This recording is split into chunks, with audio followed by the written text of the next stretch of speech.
Hello, welcome to Boardgames with Niramas. I'm Joseph, I'm here with Draco, and today we're going to play Clash of Cultures Monumental Edition from WizKids and designed by Christian Markusen.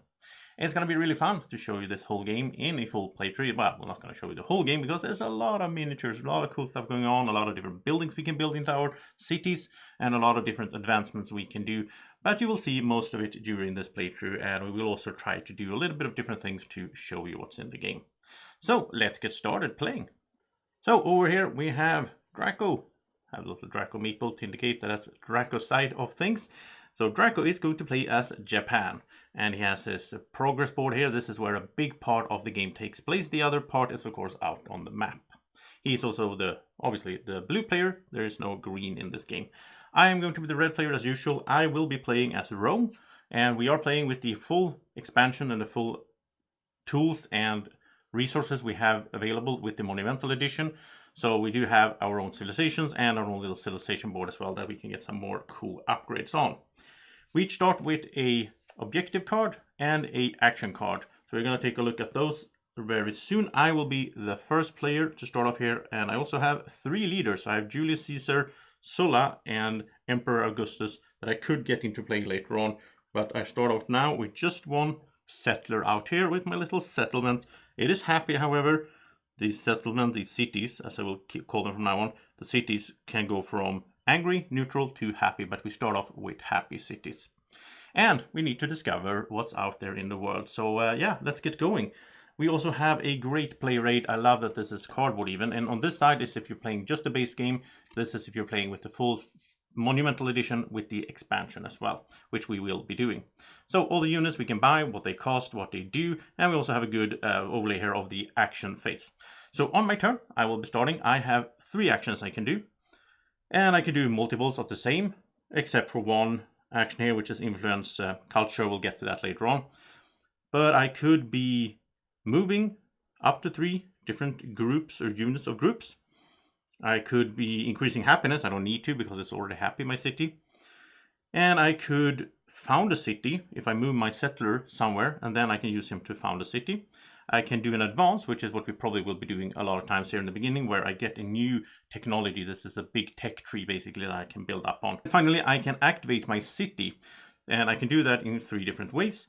But I don't want to activate it more than once per turn, because then the mood will drop. People don't like working overtime.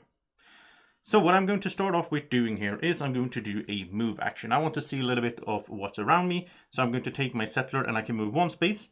And when you explore, you can move to, you basically indicate where you move. You can move 1 space from where you started.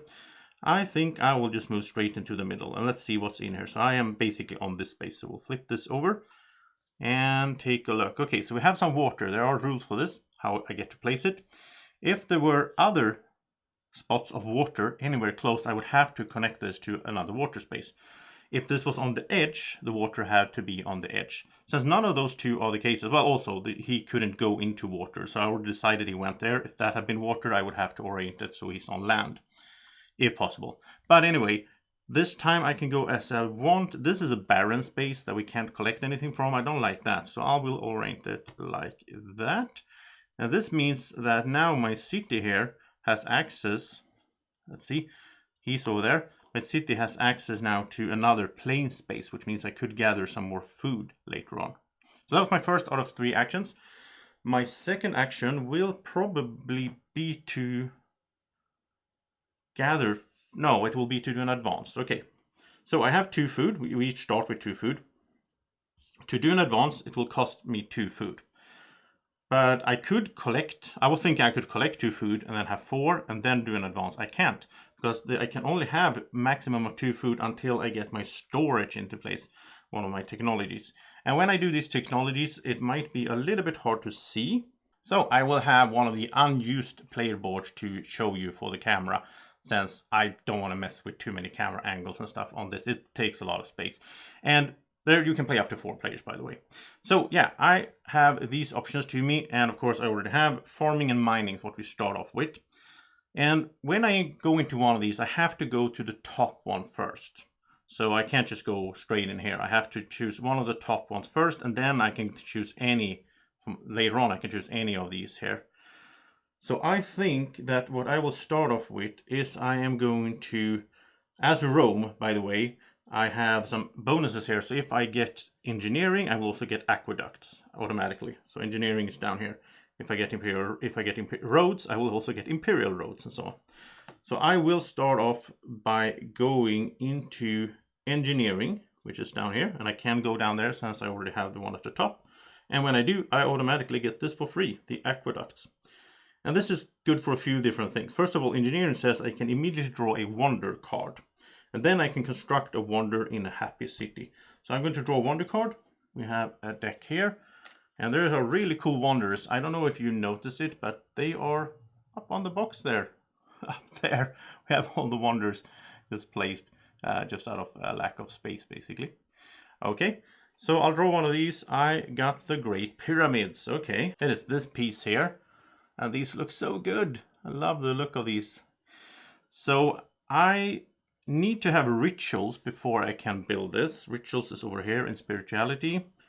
I need to spend 7 stone. Obviously, there's a lot of stone used for this. 3 wood, 2 food, and 5 culture, which I don't have any right now.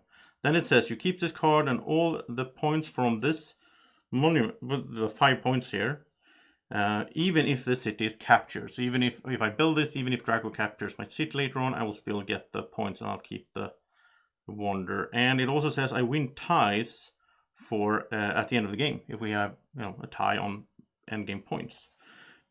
Maybe not the one I wanted really, maybe not the best, but yeah, I have access to it. I still need to build it. It's very expensive. Okay. So that was engineering, and that also led to me getting aqueducts, which says ignore famine events. That's going to be really good. There's some events coming later on, and if that's a famine event, that's going to be bad. And by the way, I already made a mistake. When I place this in here, I'm not supposed to take the cube from there. I'm supposed to take it from here, because when I did this 3 times, we're going to trigger an event. I'll probably make a few mistakes. If I make any mistakes and you spot them, tell me in the comment section, and with timestamps I can put in the Klingon subtitles to try to amend for that. And of course it also costed me 2 food to do this advance and get engineering.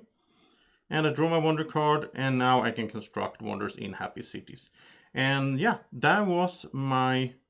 Well, also this aqueduct says you may buy sanitation either at no food cost, so I don't need to pay the 2 food, or as a free action. Sanitation is down here, so I will probably get this one as well. Now, since I got a white square here, it's a white square around the technology I just developed, nothing really happens. But if I get a blue one, I get culture, or if I get a yellow one, I get a mood token. We'll get into that later. So that was my 2 actions so far. I moved, and I advanced. And by the way, I should take a look at my cards here. I almost forgot. So my action card is mass collection, and these always have 2 sides. So the top says, play this card when collecting resources. You can collect 2 more resources than normal, but still only 1 from a single space. That is a great one to have. The bottom is a tactic. So if I get into tactics over here at warfare, I could start playing tactic cards when I'm in combat. And then I can play this, and this is a routing army. After removing casualties, if you eliminate at least as many units as your enemy, roll a die. Yeah, it's a good thing to have in a combat later on. I'll probably use it for the top part. My objective that I started with is Seafarer. So in the status phase, which is going to happen, we're going to play this in 6 rounds, 3 turns each.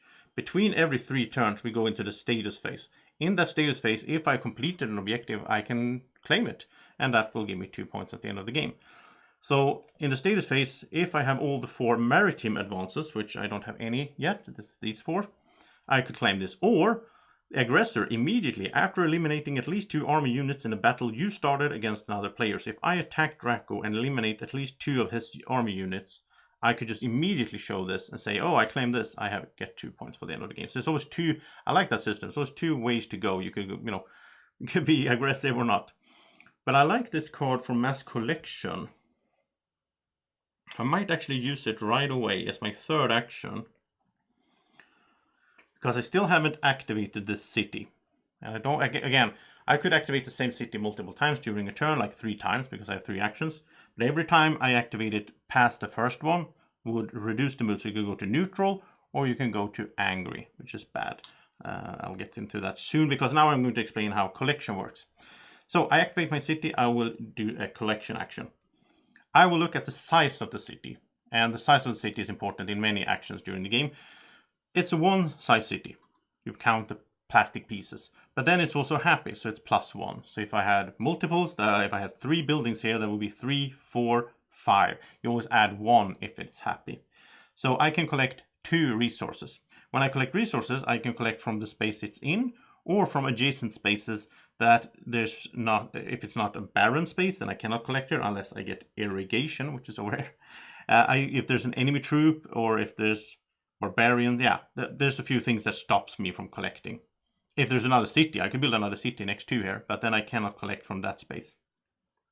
Right now, though, I have access to 1 mountain, 2 plains, and 1 forest, which means I could get wood, stone, and food. However, it's only a size 1 plus the happiness, so I can get 2 resources normally, so I will get 2 food. But then I will also play my mass collection. Play this card when collecting resources. You can collect 2 more resources than normal, but still only 1 from a single space, so I can't get 2 extra food, for example. But I can also activate these 2 and get the lumber and the stone over there. All right, so I have some resources, which will be nice if I'm going to start building buildings and units and so on later on. So that was my 3 actions. I've done 3 things. I moved with my explorer, I advanced into engineering, and then I activated my city to collect resources, and that's my turn. It's time for Draco. So let's head over to Draco's side and take a look at his cards. So his action card says he has to pay a culture to play this, and it's a free action. Choose a player. That player gets 1 fewer actions on their upcoming turn. Oh, that's mean. That's just basically being mean. Okay, and the battle part here, the tactic is high ground. Combat roll. Your enemy can't activate clash abilities. Clash abilities are based on what type of unit you're using in the combat. We'll get to that later when you will see combat. His objective is Great Migration. Status phase. You have 3 settlers on the board, all being at least 2 spaces from each other and at least 2 spaces from your city. So he could like build... Why is there a ship in here? I don't know. It fell in there. Okay, he could like build 2 more settlers, move them away, and then in the status phase show that, oh, well, he has 3 settlers. I don't know. Or... this one here, Stampede. Immediately after winning a battle, you started against an army, including barbarians, with at least 1 cavalry or elephant unit in your army surviving. That's a bit further away. He doesn't have any elephant. It's going to take a while. We'll see. We'll see how he will do with that. So, and as Japan here, Draco is not really war focused, I think. Well, I guess you can be. You can always choose with any civilization, but he has a few nice abilities here for... well, he can recruit cavalry. And yeah. Okay, so what Draco is going to do is he's going to start off with an advance action. He's going to spend 2 food. Take a cube from here. And he wants to go into economy. So he's going to go into bartering, which is the top one here. Also, when he chooses this, as you can see there, this says market. This means from now on, Draco can construct markets. He can build markets. You can't just build a building. You have to have the prerequisite. Like if you want to build an obelisk, you have to have arch. If you want to build a port, you will have to have fishing and so on. But Draco can now construct markets. He also gets a free action here. Discard a card, and it says ×1. So you can do it once per turn. Discard a card for a gold or a culture. Okay, and that's why he wants this. So that was his first action. He did that. His second action is going to hold off a little bit because he's going to do the free action in between. He's going to discard a card for a culture or a gold. And he's going to discard his assassination. It's just a mean card. I don't think he will be playing that. So he's going to take a gold. Gold is a wild card that can be used as anything, so that is very handy to have for him. That was his first action and his free action based on this. And when Draco also went into here, almost forgot, he gets a mood token. So it doesn't matter which side this is on, but this is like a resource he has, the mood token, because he advanced into a yellow spaced square over there of technology. Okay, so that was Draco's first action. Then he has 2 more. What does he want to do? Well, I guess he wants to do sort of the same as I do. He wants to collect resources, but before he does that, he wants to explore. Because again, there might be something adjacent here that he likes to grab something from. So I think he is going to explore downwards here. He's going to do a move action. He's going to move his settler. And let's flip this over. And okay, so this has some water, and now there's some rules here. First of all, he can't place it like this because then the settler would end up in water. So that's the first thing. Then he also, if there was another case, the water has to be at the edge. So yeah, he has to go like this anyhow, like that. But he's pretty happy with that. He gets some water close by. Okay, so he's up there. Now, terrain also are a bit different. Like, you can do multiple move actions on your turn, but this guy went into a mountain, which means even if Draco does a move action as his third action as well, he can't move this guy any further because he's struggling getting through the mountain. Plains, no problem. Barrens, no problem. If you go in with an army unit into a forest, you can keep moving, but you cannot attack during that move or for the rest of the turn. So that's basically, it's very simple. It's basically like stop in the mountains, forest, you can keep moving, but you cannot attack. And in plains and barrens, you can just keep going. And obviously you can't walk into water unless you have a ship that you can load the troop onto. Or if you're the Vikings, but we're not going to get into that. We played the Vikings earlier and it was very complicated. Okay, so Draco is over there. He did his move. And I think he was hoping to find some more plains so he could get 2 food from his collect action that he's planning to do as his third action. But maybe, I mean, is Draco going to go for this? Just get a bunch of settlers. No, he can't even, he only has a gold now. He can't even buy a settler. To recruit a settler, he would need 2 food. Okay. So Draco is going to do a collect action over here. I just realized Draco really wants to get in. I think he really wants to get into irrigation now, because then he can collect food from the barren space. But that's going to have to wait. Right now he is doing a collect action. He can get 1 food at least from the space, the plains that his city is in. And then he will have to choose stone or wood.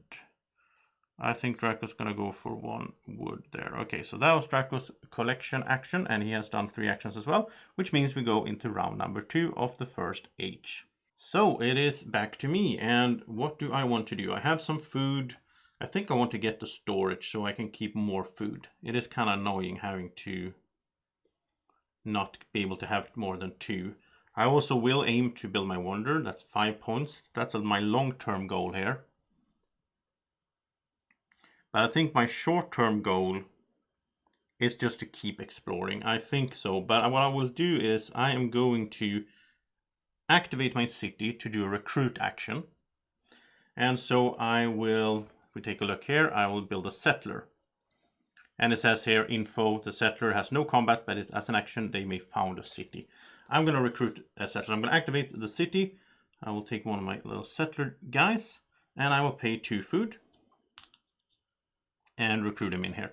When I recruit, it's the same number rules as when I did the collection. So since this is a level 1 city and it's happy, so level 1 says I can recruit 1 unit, but it's happy, so I can recruit 1 extra. So I could have recruited 2 units now right away if I had the resources to pay for it. I didn't, so I guess I could. I mean, I could have collected first. I got 2 more. No, I couldn't because I can't have more than 2 food. Okay. Oh, let's go with this. Now, second action I will do is move. And since you can move up to 3 different units or groups of units with just 1 move action, 1 space each. So now I can move both of these. So I'm going to move like this. I want to explore. I want to know what's around here. And I'm speeding up my exploration by having 2 settlers this way. I also will use the settlers to make new cities soon. So let's flip this over. And water, okay, can't go like that. And then it has to be like this. So he's up there, and I found mountains. Okay, up here, let's see what I find. Okay, no water, so I can choose now. Do I want to have the mountain there, or no? I already have 2 mountains adjacent to my city. I want some forest. So I'll rotate this over there, and that's another forest. Now I have 2 mountains, 2 forests, and 2 plains basically. And if I get irrigation, I could collect food from this as well. I don't know if I will though, because I already have 2 plains available, so that's pretty good. So that was my move action, my second action. My third action is probably going to be to collect. In the beginning here, it's sort of what you do. You collect and then you use resources, and you collect and use resources. So I am going to collect. This time though, I don't have any card to play. I will just collect 2 food so that I can advance and so on in the future. So that was my 3 actions. Move over to Draco. And Draco, he wants to, I think he wants to invest in that irrigation. Oh no, he wants to explore. He might find more plains over here. So he will start by moving. He will move over there. And I like exploring in games, but in this game, it goes pretty quick. You just explore and then you have everything. Okay, so he can't choose, because this has to be connected to another water space, so it has to go like that. So he has another mountain here. Wow, it's all about mountains in the city. So he is... he wants to find more. Yeah, I think he needs irrigation then. So what he's going to do is, second action, he's going to collect. He can take 1 food, and he will take 1 stone from one of the mountains. So that's 2, because again, city level or size 1 plus happiness means 2 resources. And then as his third action, he will spend 2 food, take a cube from here, and he will invest in irrigation, which means he gets another mood token. They can be used for different things, mainly to improve mood and so on. So he has irrigation, which says he can now collect food from barren spaces, and also he also ignores famine events, which I do because I have aqueducts from being Rome. So that's pretty good. We both ignore famine event. Famine can be really bad, as you can imagine. So that was 3 actions for Draco. We move into the third round. It goes pretty quickly here in the beginning. So my turn, and let's see. I think I want some more cities. I would like to build, both of us would like to build buildings in our cities to improve the size of the city, get new benefits from the buildings and so on. But to build a building, to make a city into level 2 or size 2, I have to have 2 cities. I can never have a city with like size 3 unless I have 3 cities in total. That's a nice little rule there. So I'm trying to think, what is good spots for cities, for new cities? I like something over here because this is a good food city. It has a lot of plains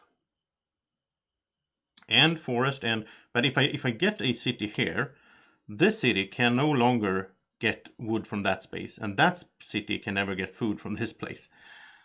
So, but I think that's fine because they have so many options next to them. So my first action will be to found a new city. So I just remove my settler and I'll place a city there. So now I have 2. That was my first action. And the city that I found starts neutral. So it's not happy, it's not angry, it's just neutral. Then my second action, I think, will be to start thinking about what building do I want. So I don't have anything next to a ocean space yet. So I don't know about port. If I get fishing, then I can collect food from a sea space. An academy will let me draw an action card and objective card, and all the buildings cost the same. They cost food, stone, and wood. And if I build an academy, I get 2 ideas when it's constructed. Ideas is something I can use to advance instead of using food. That would be a good thing. That would mean I would go into education, which maybe isn't really what Romans are good at, right? Well, maybe, you can play as you want. I'll do that. I'll pay 2 food as my second action to do an advance into education. Since I put this cube now in a blue space, I will get my first culture.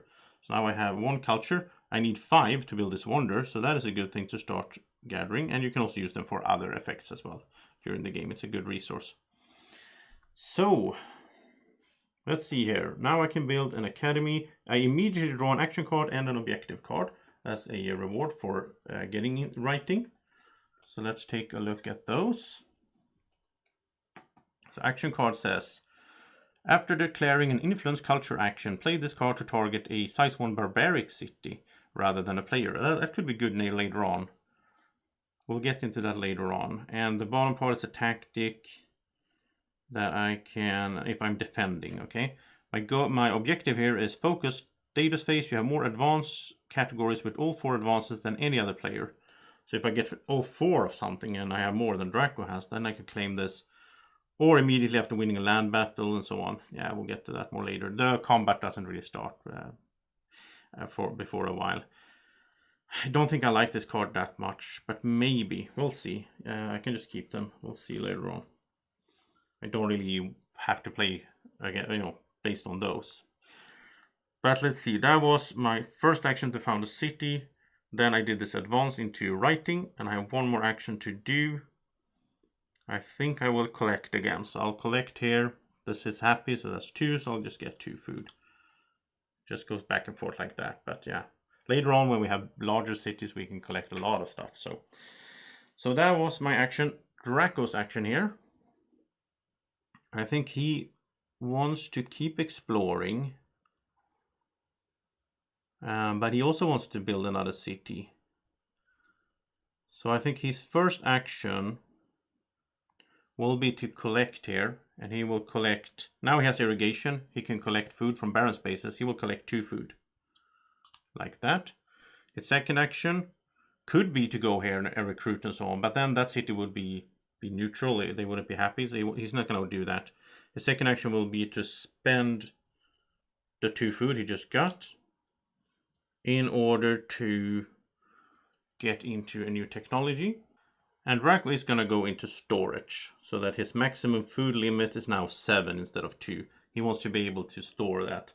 And he gets a mood token, so he has a lot of those, from going in there. And now he has no more cubes here, which means he triggers an event. So we're going to see the first event of the game. So you just draw a random event card. You start by looking at the top. It says exhausted land.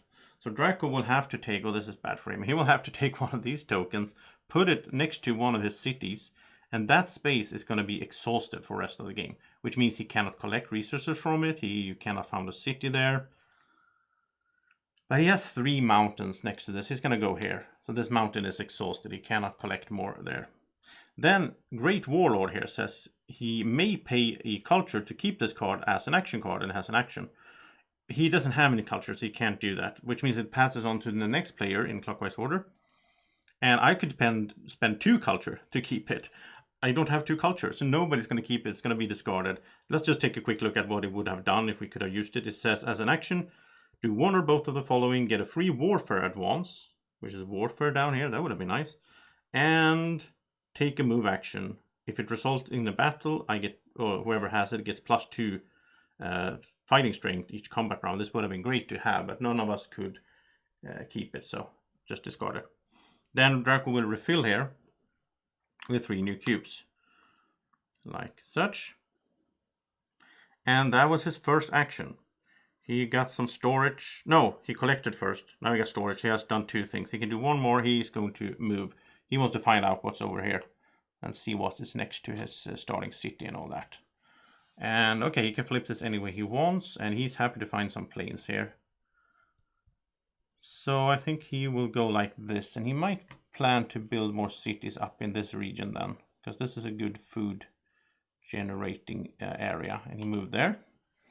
So that was Draco's 3 actions. Now we are done with the round. We go into a status phase before we go into H2. In the status phase, and it says on here, we will start by checking, has anyone completed objectives? No, Draco doesn't have 3 settlers and all that. I have 2 objectives, but I haven't completed any of those. So if we had, we could just reveal them now and get those points for endgame.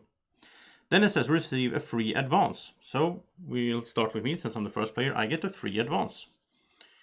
And what do I want as a free advance then? So as you can see, we will get a bunch of these during the game, like 5 times. As well.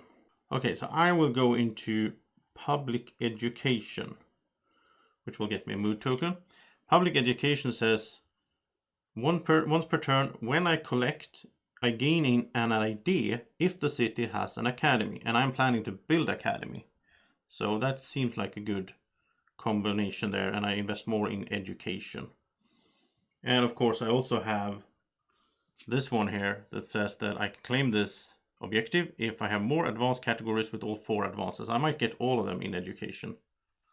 That seems like a plan. Alright, so that was my free advance. Draco's free advance here. Oh no, I get an event as well. Let's do the event first. So, okay, here we go. Now it says, at the top it says barbarian spawn, and it has the barbarians icon. So we're going to spawn barbarians before anything else happens. When we spawn barbarians, we will take, well, I will take, as this is my event, I will take a barbaric city, this is great, and I will have to place it within 2 spaces away from, well, not within, if I can, I'll place it 2 spaces away from one of my cities. the rule is it has to also be 2 spaces away from any other player's city and my other cities. So like I could place it over here, that would be 2 spaces away. But I think I want to, as much as, yeah, I'll place it here. No, it can't be on a barren space either. Yeah, so that's good that I realized that. It can't be on the barren space. So I will have to go out to the edges, like all the way over there or all the way over here. This is a bit dangerous because it will be close to my... But it's not a problem, I don't think. Because I don't really feel like building a... No, I'm going to move him. Okay, so let's put it here. I'll play... It also comes with 1 unit. And then I will have to place another unit in a barbaric city. It doesn't have to be this one. It could have been any one if there were other barbaric cities up. But I have to place it in here. When I place it, if there's already... When I place an army unit or a infantry into a barbaric city that already has one, if I want to, I can place an elephant or a cavalry instead. But I don't want to because it's close to me. So I'll just place that one in there. And these are a bit hard to see against the... I think you'll see them pretty good, right? Because with the background there. But okay, that was the first part of the event. Second part says, place a free settler in one of your cities. Population boom. Okay. It's oftentimes it's a bad thing and a good thing. So I'll place in one of my cities. I'll place it over here. And then... Yes, bad balance. Then it says, then select an enemy player who also gets to place a free settler. Oh, so Draco also gets a free settler. Huh. Okay, well, Draco's happy about that. Okay, so that was my event. Because I cleared out this, I need to refill with 3 new cubes. Now Draco has his free advance. So what is he gonna get into? I think Draco... Like husbandry here. It says, may collect from 1 land space, or 2 if you have 0. There is 2 land spaces away. So that means like he could collect... He doesn't need that right now though. I think he's pretty happy with the state of things there. I think instead Draco is thinking again about what buildings does he want to build later on here. And again, if we take a look here, oh, I forgot, when Draco got his storage, he should also get pottery. And it says if a city collects at least 3 food, he gains a culture. He should get that for free because it's Japan. Forgot about that. Then, see, horsemanship, as if he goes into husbandry, he gets horsemanship. He can recruit cavalry in cities with fortresses. Ooh. First round of combat when defending a fortress, 1 cavalry unit has a clash ability of +3. So his cavalry becomes better if he gets into husbandry. If he gets tactics, he also gets subterfuge. Discard an action card to cancel a non-combat action card played by an enemy within 2 spaces. Okay, so if I play an action card and he's close to me, he could cancel it.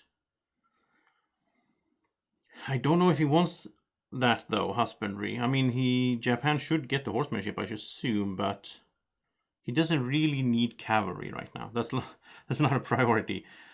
And I think Drago is gonna go into spirituality. So he's going to get myths, and that gets him 1 mood token. And it says now he can pay a mood token to avoid reducing a city's mood due to an event. So if an event shows up that says that the happiness of his city will go down, he can spend a mood token to avoid that. That seems good. And also this will lead to more like rituals here where he can increase happiness and using resources. Priesthood, where he gets science advances, can be bought at no food cost. So then he can go into science and don't have to spend the food. And state religion, then he can construct a temple without paying any food. And now he can construct temples because he got the myths. And if you take a look at the temples, they cost 1 of each. They're food, stone, and wood. And he gains 1 mood token or culture when he constructs a temple. So this is where he could get culture as well, which I think he likes the idea of. So I'm into more of education. Draco's more into spirituality here with Japan. Okay, let's, by the way, let's move his cards over here. He doesn't have any lead right now. All right, so that was our free advance during the status phase. Now we get to draw cards. So we both draw an action and an objective card. What did Draco get? He got action card, pay a culture. Free action, get an advance at no food cost.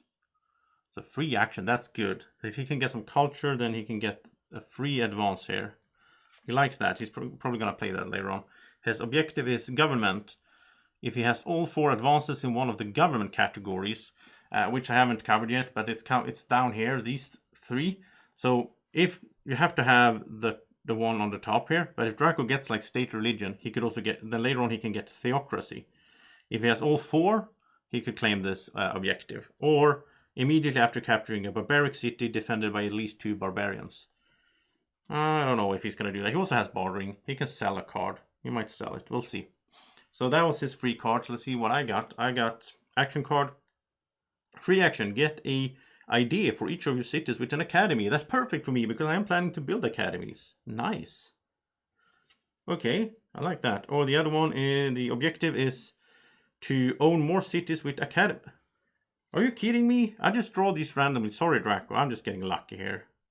With card draw, you can get lucky. Both of these had to do with academies. Wow. Okay, I'm not gonna complain. That was just a lucky draw. Okay, then that was the card. So let's keep going to, now we can raise a size 1 city if we want to and gain a gold. Well, it's not gonna happen now.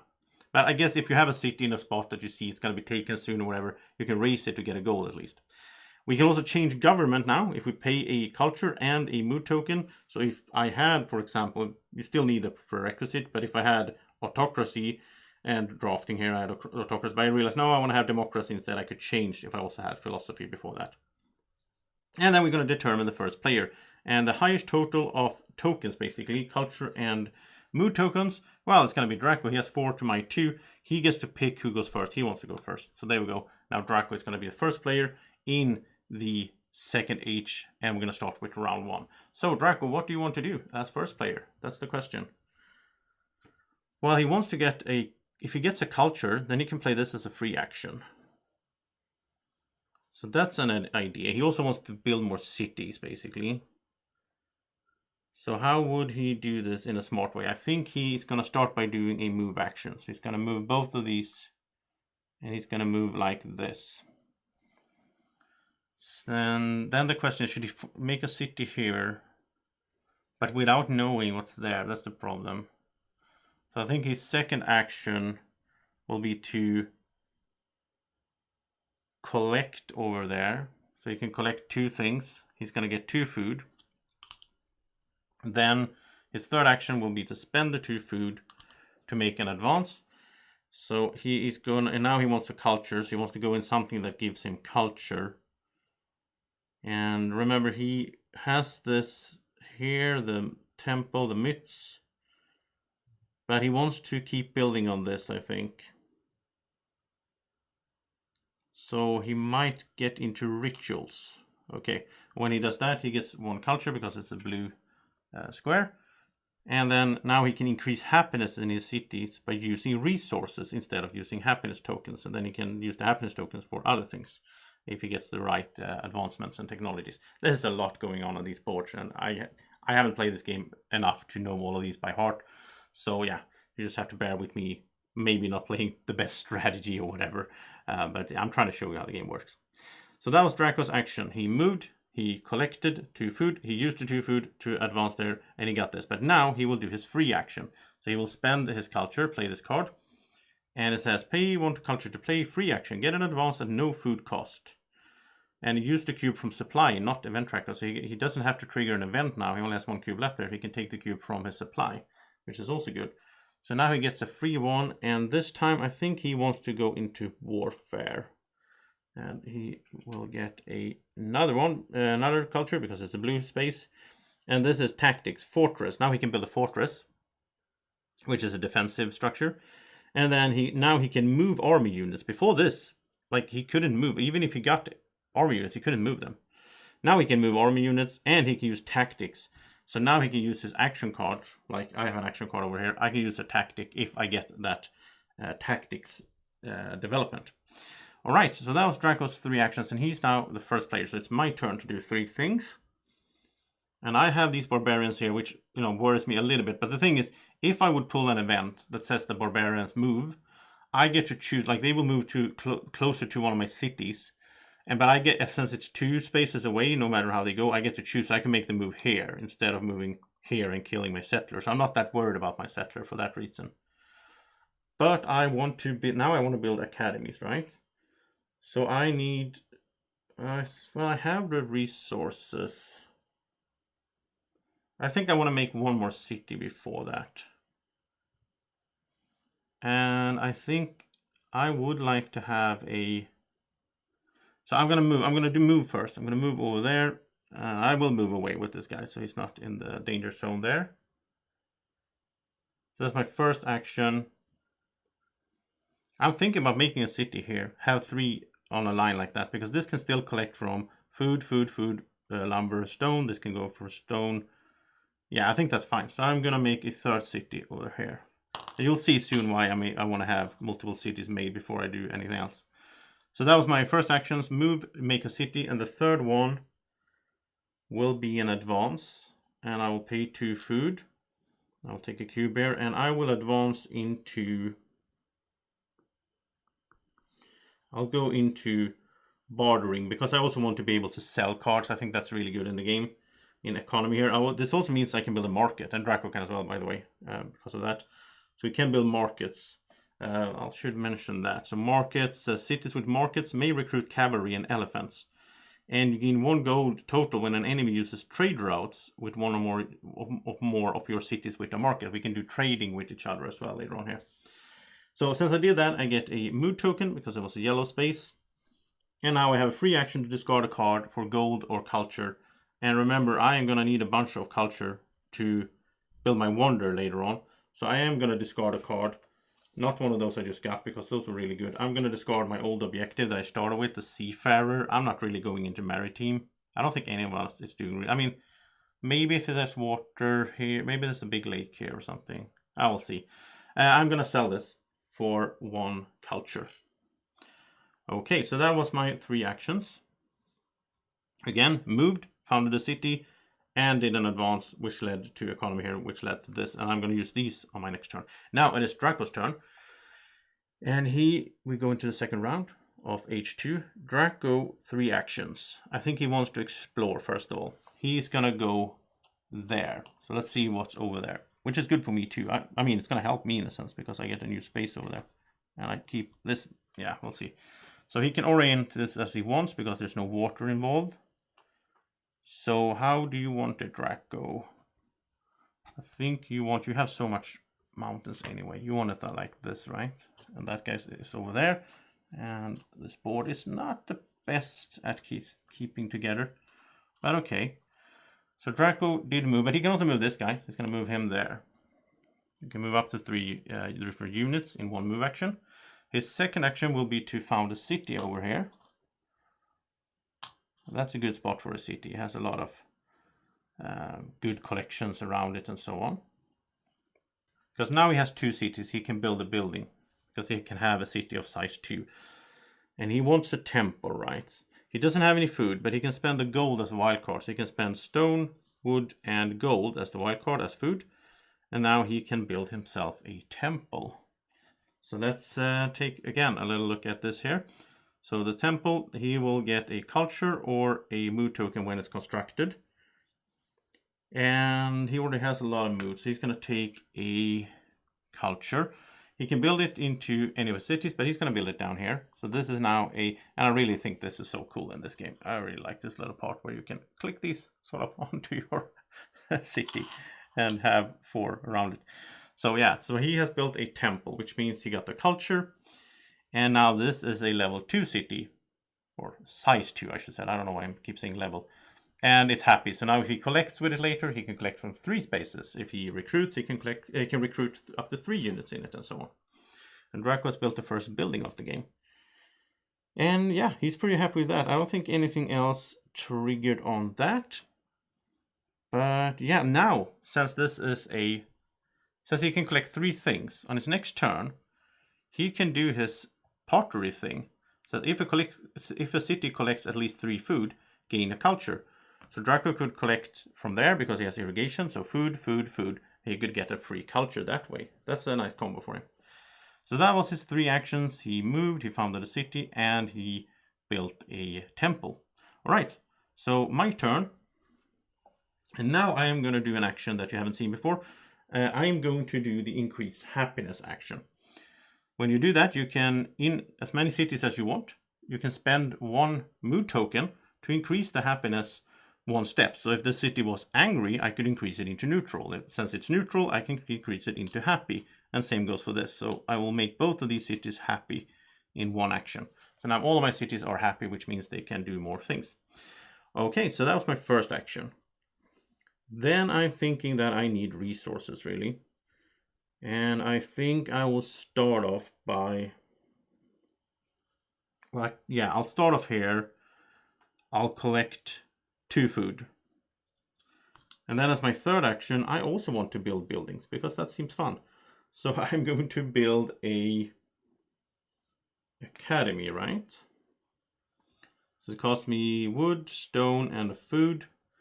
And let's check it out here again. So it is the academy. It looks like that. And there we have it, little house. I don't want to build it in here because I already activated this city to collect resources. So this would go down in mood if I did that. Instead, I'm going to build it in my capital, sort of, or where this my starting city over there. It's also the safest one. It's furthest away from my enemy and so on. And it says I get 2 ideas when constructed. So I got 2 ideas, which I can use instead of food to get more advances. So that's going to be nice. So I did 3 actions. I made them happy. I collected and I built. And I could have built another building in here. Since this could be a level size 3 city, since I have 3 cities in total. Draco can't over here. He needs another city before he can do that. That was round 2 of H2. Now we go into the third round. Actually, before I end my turn, I will do my free action here from bartering. I will sell this focused objective card and I will get 1 gold. I think that's more important to have. Okay, so that was my 3 actions. Now, Draco's turn in round 3 of H2. And Draco is going to do the same, I think, to start off. This government, it's very far away from him to have 4 government advances. He's going to sell that for a gold. Then he's going to move. I think he's going to try to discover the last space here. He's going to move in here. This is his first action. Okay, this has to be placed like this. And yeah, we have a lot of... we have like oceans over here. Now we see the whole map. So Draco is in there. But it's not a great spot for him to build a city. Well, maybe, I guess. He could build a port. He has... yeah, it's okay space. I think he will do that as his third action. He will make a city in here. Oh, his second action, sorry. The first one was free. That was just bordering. This is his second. And then his third one, he's going to make them happy. Just like I did. Now, he has spiritual, so he could spend resources instead of happiness or mood tokens. But right now he has so many mood tokens, so he's going to make this one happy. And that one happy. And he has all happy cities. Everyone is happy. No armies so far. So it's a peaceful world so far. Well, we have some barbarians out here, I guess. So that was Draco's 3 actions. And let's go into the status phase. So once again, we can reveal objectives. And I do have one. Academic. I own more cities with academies than any other player. Draco doesn't have any, so I can complete this. I will just put this in my pile of cards here, so I know I have 2 points for the end of the game. Draco has the Great Migration. He can't really do that. I think he will sell this card probably. Then let's go to the second step, which is a free advance. Draco is first, so let's start with him. And that's also going to trigger an event. So what does Draco want to get into now? I think he will just keep going here with his spirituality. He's going to go into priesthood. And you don't need to go from the top. He could go straight to state religion if he wanted to. Well, actually, I think he does want to, because he is planning... maybe he should have done this first, because this is construct a temple without paying any food. So he would have saved the food when he built his temple. But he's planning to build more temples. So he's going to go into state religion, which gets him a mood token, because it's yellow. It also means now he can go into theocracy if he wants to. And maybe he should, because this is dogma. After constructing a temple, gain a free theocracy advance. So yeah, that's a good trigger combo wombo there. That was his free advance, but this also triggers an event. So let's see what the event is. It says barbarians move. Okay. So this is interesting because the barbarians is all the way over there. So if we take a quick look on the back of the rulebook, we have this just to make sure here. So if there are no armies within 2 land spaces of your city, instead you carry out the barbarian spawn action. So yeah, so we're going to do that instead. So Draco has no barbarians over here. So we're going to spawn barbarians. And he has to place them again within 2 Let's see, does it trigger? I don't think it triggers the second one.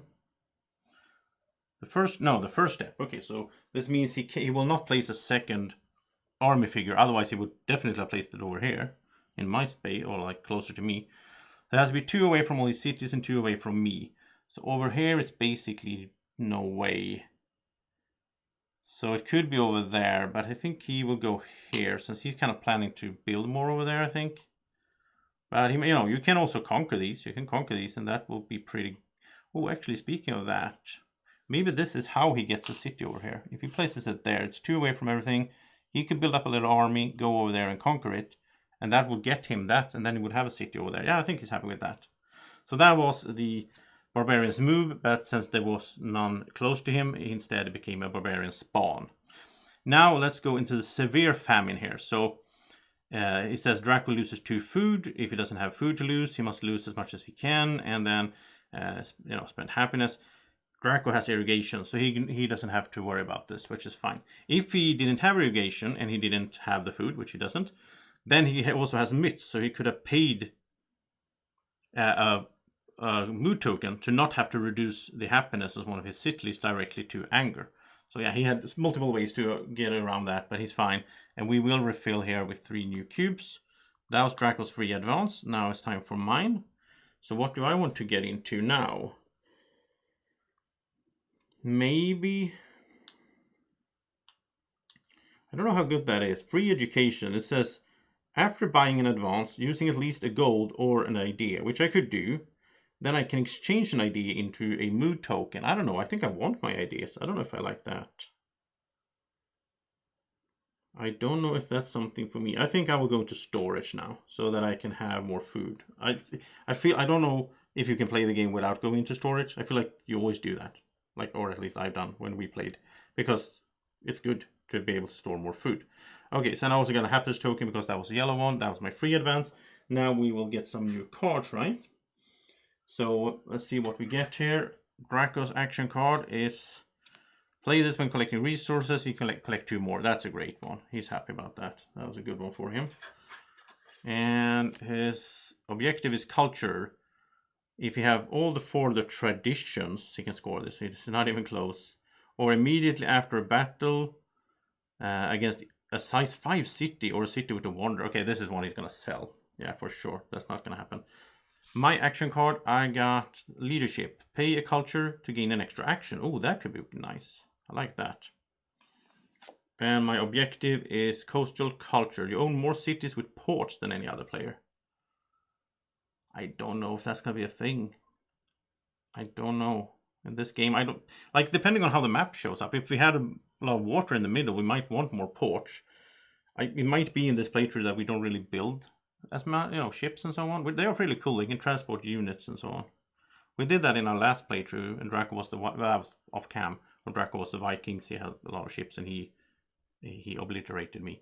Let's not talk about that. Okay, so I might sell that one. Okay, so that was cards. We got our new cards, and now we could raise a size 1 city if we wanted to get a gold. Nobody wants to do that. We're not going to change government. Nobody has a government. And first player, Draco still has the most tokens. He gets to decide. He wants to be first player.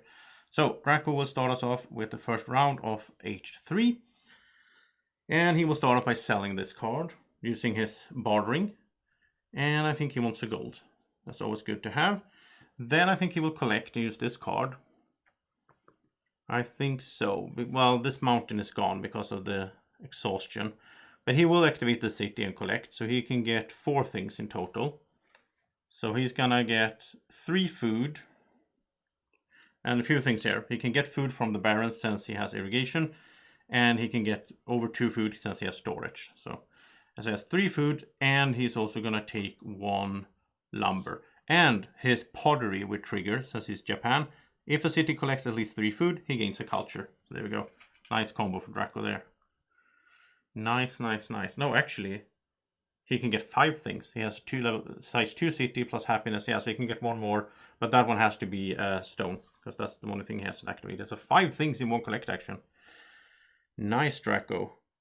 So that was his first action. Bordering was free. Now... I think he has a lot of resources as well. I think he wants to start building an army. He has tactics, so he can move his army around. He wants to start building an army so that he can fight those barbarians. And I forgot one thing again. When Draco got tactics, he should also get subterfuge because he's Japan, so you get that for free. And all of these are half a point at the end of the game, so you don't want to forget them.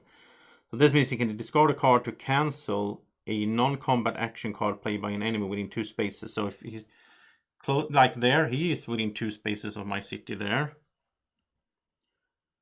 So he could discard a action card to cancel. Like if I play this and I'm like, oh, I want to get another action, he can cancel that by discarding an action card of his own. Which I don't see the value of that often. Well, if he has something he doesn't care for, and he didn't have bartering maybe. But right now I think he'd rather use his cards that he don't want to use. I'd rather sell them for bartering than use them to stop me. Unless there's a situation where it's really important. We'll see. Might come up later. But Draco has done one thing. He has collected. Now I think he wants to recruit.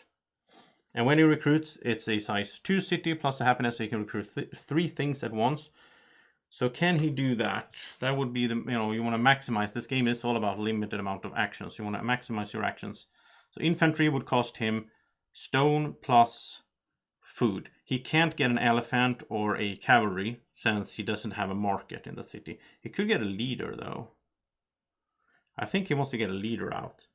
And you can only have one leader. He's over there. So he's going to recruit a leader. He's also going to recruit a infantry. So leader costs him, we should pay as well. Leader costs him 1 culture, 1 mood token. There's another use for mood tokens. The infantry costs him 1 food and 1 stone, which he has. And then the third one is going to be a settler, which costs him 2 food. Because he's not done settling new cities. You want to keep doing that. He might even go over here and just to get a port and so on. We'll see. Okay, so that was his recruit action. He recruited 3 units. Now, when you recruit a leader, you will look at your leader cards. You have 3 of them, and you will put one of them into play, and that is your leader that the figure is out on the board. So depending on what you want to do, focus on, you can get different leaders. If it would die, that leader is gone, but you can still recruit it again and get another leader. So let's see what Draco has here as Japanese. He has the Emperor Gotoba. Way of the Sword. This is about battles. Pay a stone to +2 each combat round.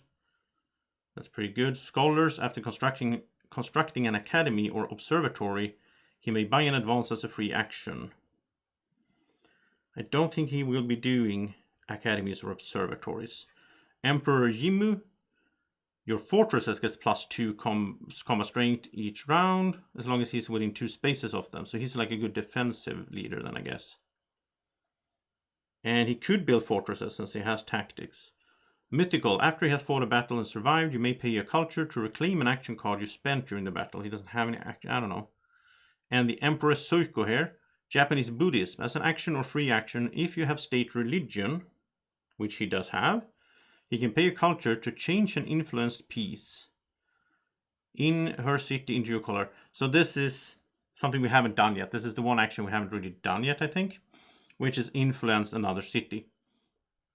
So I'm not going to go into it too much yet. It might happen later, but basically Draco could influence one of my cities and turn this academy into his academy by culturally influence. I think it's really cool. Like, we're going to watch his TV shows and whatnot. He's going to culture influence my city so you can take over buildings that way without actually taking over the city, but without doing combat. And every building, every plastic piece, building, and city out here are worth a point at the end of the game. So that's something you might do later on. And if he has Emperor Soiko, then if I take over one of his buildings in his city by culturing influence it, he can take it back by paying a culture. So that's pretty cool. And then Defender, when she defends, she gets +2. So that's if he has state religion. I don't see any of these that are really that good for him. But, yeah. So should he make a leader then? But yeah, it's fun. It is fun. And you know what? I think he's going to go for Emperor Gotoba. So he is in play. Because this is a good effect. The Way of the Sword. Because it says before a battle begins, Draco can spend a stone to add +2 to each combat round. So he gets more, yeah, +2 strength. You will see how that works when we do combat. Draco will do combat pretty soon.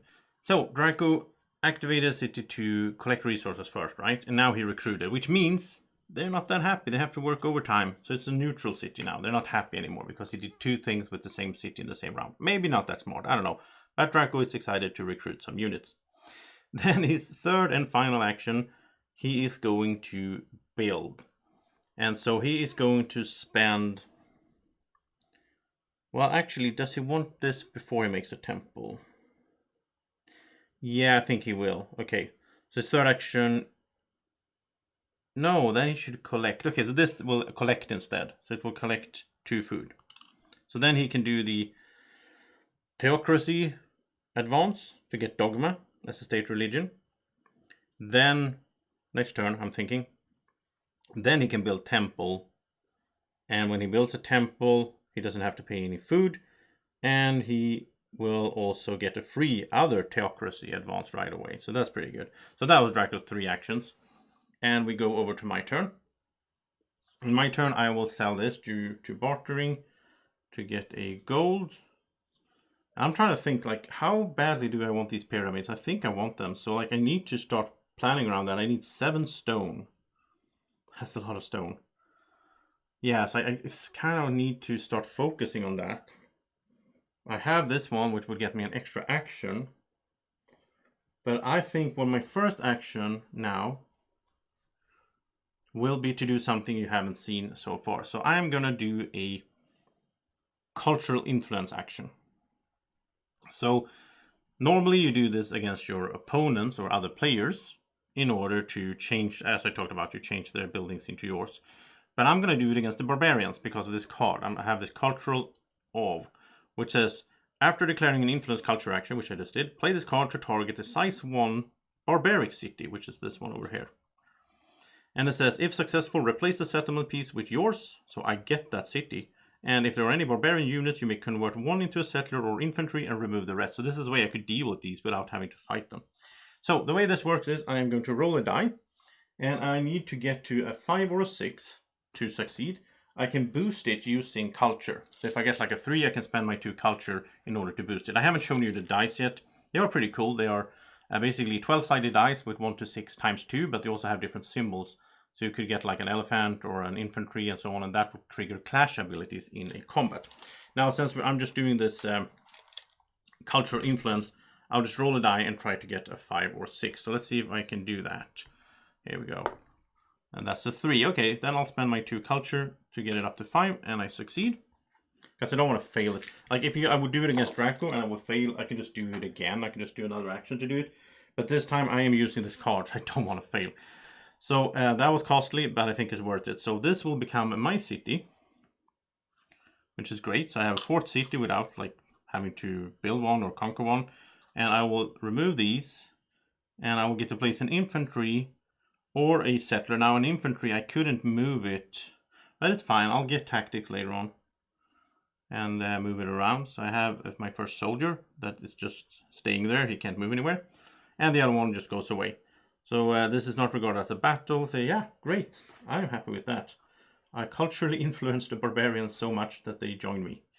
All right, so that was my first action. My second action, I think I will collect resources. Because I'm going to work towards these pyramids. It's going to be my main goal, I think. Because that's fun to get those built. And I mean, the effect of them is not that great. It's just that I keep the 5 points, even if Draco conquers the city that this is in. Right now, we don't see, I don't know if we're going to have those big battles happening. We'll see. We haven't even gotten halfway through the game yet. But I think I will collect resources from this city here. So I will get, am I getting food? I think so.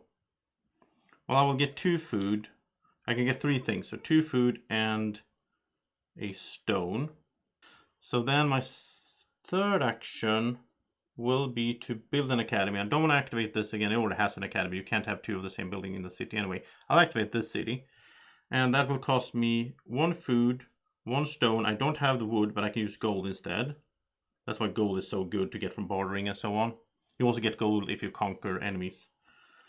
But that's enough to build another academy. Right there. And now I have 2 academies. I'll probably build like 1 more, and then I can play this, get an idea for each of your cities with an academy. And when I build an academy, again, we can see it over here, I gain 2 ideas right away. So I'm up to 4 ideas, and I have a lot of ideas, which means I can use these to advance, and I can use my food for other things. I like that. All right, so that was it. I don't think I've forgotten any effect. There's so many things maybe going on. But actually, I did forget something. Okay, during education, when it says collect. When I collected in the city just a minute ago, you get an idea if the city has an academy. So I'm up to 5 ideas actually. Wow. I have a lot of ideas. You don't have that many ideas, right, Draco? I don't know. All right. Now I could not do this because I spent my culture to do that influence action, so I can't spend a culture to gain an extra action. I'll do this later on. So that was round 1. We go back to Draco for round 2 of H3. And Draco had a plan, right? Yeah. So let's do his plan. So he starts off by paying 2 food to go into, and he gets the first government of the game. So he gets theocracy. It's all about spirituality and theocracy. So this state religion, after constructing a temple, gain a free advance in here. But now Draco is limited to 2 ideas. He can never have more than 2 ideas from now on because he's dogmatic. Okay, so that was his first action. Second action, he will construct another temple. And let's see, he has everything he needs. Yeah. So Draco, you are going to build a temple over here, right? So that temple will normally cost him a food, a stone, and a wood. He does, because of his state religion, he doesn't have to pay the food, so he just pays a wood and a gold as the stone. And speaking of that, he should also, well, yeah, he was also doing bartering. He doesn't want that one, just to get another gold. And when he builds a temple, he gets a free theocracy advance. So he will take another cube, and let's see, what could he get here? If we pan down, he could get devotion. Enemies can't boost influence culture range rolls versus your cities with temples. So if I try to culturally influence him over here, I couldn't boost it. And the range is based on the size of my city that I go from. And you can boost that with culture as well, right? But you can't do it if he has this one. Conversion, influence culture, add +1 to your roll and gain 1 culture if successful. So he might go into trying to affect, influence me. And fanaticism, battle in any city with a temple adds +2 in the first round to his combat strength. And if he loses, he gets a free infantry in that city. So this could be something he goes into later here if he thinks that I'm, about to attack him. The thing is, if he keeps building temples, he'll just get these for free. So he's probably going to have all of them. What is mostly important to get right now, I think, is this one. He doesn't want to be culturally influenced by me. So now I can't boost my range or rolls versus city with temple. So let's say I wanted to influence this city here to take over his temple. I could go from here. This is a size 2 city, so I could go 1, 2. I would need to add a culture to make it 3 range so I reach it. But I can't now because of his temple effect together with the devotion. So he's kind of protecting himself from that by doing that. Okay, so that was his temple building action, right? So he's done, he got dogma, then he builds a temple. His third action, he is gonna move. He wants to go over and fight these barbarians. So these will go as a group over there, his leader and his soldier. And he wants to have a stone before that, or a gold, I guess, so he can boost the attack if he needs to. We'll see. And this settler is gonna go, I think he's gonna go another direction. He will have 4 cities like that. He's probably gonna go here. I think he will build a city there with a port. Now this kind of ruins it a bit, I guess. So maybe go there instead, actually. Yeah, that's not a bad spot for a city. He has 2 places for food, 2 stone, and then if he gets a port here, he can collect food from the sea as well. So I think he is pretty happy with that. Okay, and it feels like I had a plan and now I already forgot about it, but I have a lot of ideas. I should do a lot of advancing now, I think. And I guess now free education isn't that bad, because after buying an advance using at least 1 idea or a gold, I can exchange 1 idea for a mood token. So I could, maybe that's a good thing to have then. So let's start off there. Let's start off by paying 2 ideas to get free education. That gets me a mood token because it's the yellow one. However, it also triggers an event. So the event is Barbarian Spawn. Oh, I just got rid of the barbarians close to me. But this is actually pretty interesting. So I get to place this, I have to place this within not within 2 of my own cities and not within 2 of an enemy city. If that's not possible, I will have to go within, 1 space away from my city. Is it even possible? I don't think so. This map isn't that big and we have a lot of water out here. It can't be a barren space. I don't see a way that could work. So I think what I will do is, this is 2 away from Draco City. It's only 1 away from my cities, but that's how it goes since I couldn't place. And I have to place 1 infantry in there. The other one I can place anywhere though, right? So that's pretty interesting. Let's see here. City of my choice, yeah. And if this place already has an infantry, I can place an elephant or cavalry instead. I am gonna mess with Draco. I am gonna place an elephant in here. So I can see that Draco's on his way to fight that. Now he has to fight an elephant as well. That's a little bit like you can mess with your opponent. The elephants are very good defensively as well. But Draco has his Emperor. He might spend a stone to boost the attack and so on. We'll see how that goes. I don't think Draco's happy about that.